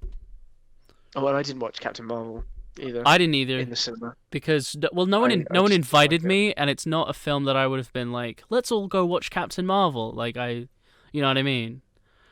On the same vein though, I think I've spoken about this before. I don't know if I've spoken about this to you before. I was talking to someone the other day about if I could relive any day. I think you were talking to me. And if I could relive any day of my life, it would be the day I saw Endgame for the first time. That is my favorite cinema going experience of all time. I know, unpopular opinion, but I think Endgame is better than Infinity War. Like I said, it just became a chore for me. I thought it was great cinematically, and obviously I loved all the nods. This is kind of spoilers for Endgame. Like, I wouldn't spoil WandaVision because that's very new. But Endgame's been out for a while, and it's the highest grossing film of all time, so this may be a little bit spoilery for Endgame if you haven't seen it. I'm only going to talk for like 2 minutes, so if you don't want to hear spoilers, mute me for 2 minutes and then come back. But obviously, you know, there was all the nods to like Back to the Future and like time travel. You know, it was like, oh, you know, as long as we don't meet our parents or bet on the lottery. And he's like, are you getting your time travel from Back to the Future? Well, You know, not just Back to the Future. You know, there was Hot Tub Time Machine. yeah. Anyway, so that you know, that was cool, and I always loved time travel as a device. I use it in my D&D games. Like, you know, I use it in a lot of my writing. Because I think it's one of the most interesting things that can't ever happen, and it can't because there is no way of us doing that. We've spoken about this for too long. We've spoken about this for too long. My friend actually is doing an essay on Back to the Future because she had to, for a film course, and so she was like asking me like, "What do you think of this? What do you think of this?" and like taking notes. That's amazing. For her essay. So best person to ask. The best person to ask. It's either going to be me or you, isn't it? But yeah, well, because I've also noticed a trend of people wanting to like rewatch all of the Marvel movies like in order, like and that's not calling out anyone specific. Like I did it a couple summers ago. Like I rewatched some of them with my because that was something my whole family were doing. They were rewatching it, you know, in the preparation for, I think it was Infinity War. I don't think it was Endgame. But you know, so we were watching them, you know, and a couple of my friends in a different Discord server were like, we're going to do a drop in and out thing every Wednesday where we watch Marvel films in order of release. And I was like, oh, okay, cool. And she was like, and she invited me. This is the same person who asked me about Back to the Future. And they were like, oh, you know, so it's just drop in and out. I was like, oh, I'm busy most Wednesday evenings. But anyway, my point more being, I was like, I don't want to do that. It's just, that just doesn't sound fun to me. Like rewatching all of these Which films. one's your favourite? If you have to choose one that you had to watch. Because there are a lot of them. There are a lot. I really did enjoy the first Avengers film. Yeah. The first Avengers film was great, and I like loved Captain America: The First Avenger. You know. The first one. Yeah, the first Captain America movie. Okay. I really like that because I didn't like Winter Soldier. Winter Soldier's my favourite. I was gonna guess, but yeah, I think Bucky's character is boring. I think that conflict was also boring. Like, it just was not for me. You know. Yeah, no, I get that. And then people talking about if the team like Cap or Iron Man, I was like, it's a film. Like, I know that's Civil War, but you know, just in the same vein. Yeah. I was just like, I just don't. I know that that's part of it, but it got so repetitive for me, and I was just like, you know, that's first why Avengers I'm and very Ragnarok. excited. Ragnarok is very good. Oh, I will say that. This is Did you not like Ragnarok? This is why. No, Ragnarok's one of the best movies I've seen in general. I mean, I didn't. I genius. don't like that they're all that all of them sort of turned into Tony Stark at one point, where they all like just started making quips. You know, it was like we had the comic relief. Like, not everyone needs to have all those quips and all the you know. But yeah, like you were saying. Well, I was gonna say, I'm. This is why I'm excited for this next phase that they're doing. Yeah. Because it feels like it's a new. It doesn't feel like it's the Russo brothers remaking the same film over and over again anymore. Yeah. New creators are coming in and doing new things to the genre, which is what we've seen in WandaVision.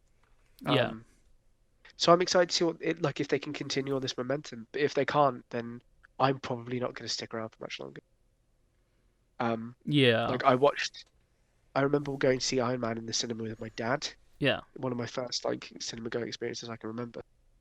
And I remember watching the first Avengers film with my brother and my group of friends, and I don't think I'll ever forget the day I watched Endgame, because it's Yeah, as it was a packed theater watching yeah, Endgame. I cried at the end of Endgame. And people were like, "Oh, like you cried? Like it wasn't that like big of a deal." Yeah. I cried not because, of everything that happens in the movie, but I cried because that's a whole part of my childhood that has now come to a close. And it was Yeah. very difficult to deal with in that space and time. Um, because, the first Avengers film came out in 2012. Yeah. Or was it 2010? It wasn't that early because I would have been 9. I think it was 2012. Let me look. You talk, I'll look. And I think, so, and I remember, 2012. Yep. And like, I remember just being like, like 14, sat in that cinema, and for the first time in my life, something that I was passionate about, which was like comic books and superheroes, was like a big deal for the first time in a long time. Yeah. And when I went to see Endgame, and I was sat in near the front row, and I looked back, and there were so many people who were there, like just with their children, older people who like loved the movies, and it got to the end, and it's obviously the scene in the credits where all of the original cast show up and they have Yeah. like their signatures, and it got to Cap, it got to Chris Evans, and I just couldn't see through tears because I was just like, it's over, like Yeah. uh, Did you and it know was that like that was that. supposed to be Stan Lee? I didn't, but that's hurt my feelings. Yeah, no, the cap at the end was supposed to be Stan Lee. That would have been beautiful. That would have been amazing. Yeah. Uh, Thanks for that, mate. You're welcome. Sorry for making you sad. Ah, Well, on that terribly sad note, yeah, we should. again, only 2 followers away from affiliate. So if you guys could help by sharing the podcast, sharing the, just get 2 people to follow me, and then Twitch has to pay me. I miss Stan. Yeah, me too. Yeah. Yeah. Sorry to just drop that bombshell on everybody. Yeah. But yeah, so thank you all for tuning into the Edgy Boi Picture Show. If you would like to see our previous ones, if you haven't seen them, they are over on our YouTube channel, just Edgy Boi Picture Show. Spelt like this, in the corner up there. Our ones on Back to the Future and Camp Nowhere are uploaded. This one shall be uploaded. I think I'm going to start uploading these ones on Friday. Okay. So Because I have people who like to watch them on YouTube who've been asking me like if we're going to do like a release date for YouTube. yeah, I think it's going to be Fridays because my internet's usually not great, so I have to download them over the course of like 3 days. Cool. So yeah, hope you all had a grooving time. Remember, I thought you'd be bigger. What channels are active right now? Can we raid anybody? Ooh, my friend Lavender Clouds is live right now, so I think we're gonna raid her, if that's okay with everybody. Yeah? Let's do it. Cool. All right. Thanks for tuning into the Edgy Boi Picture Show. I'm gonna put it on the end credits, and then I'm gonna set up the raid. Raid Cool. your mind. Yep. Cool. Right. See you guys. Thank you. Thank See you. you next week.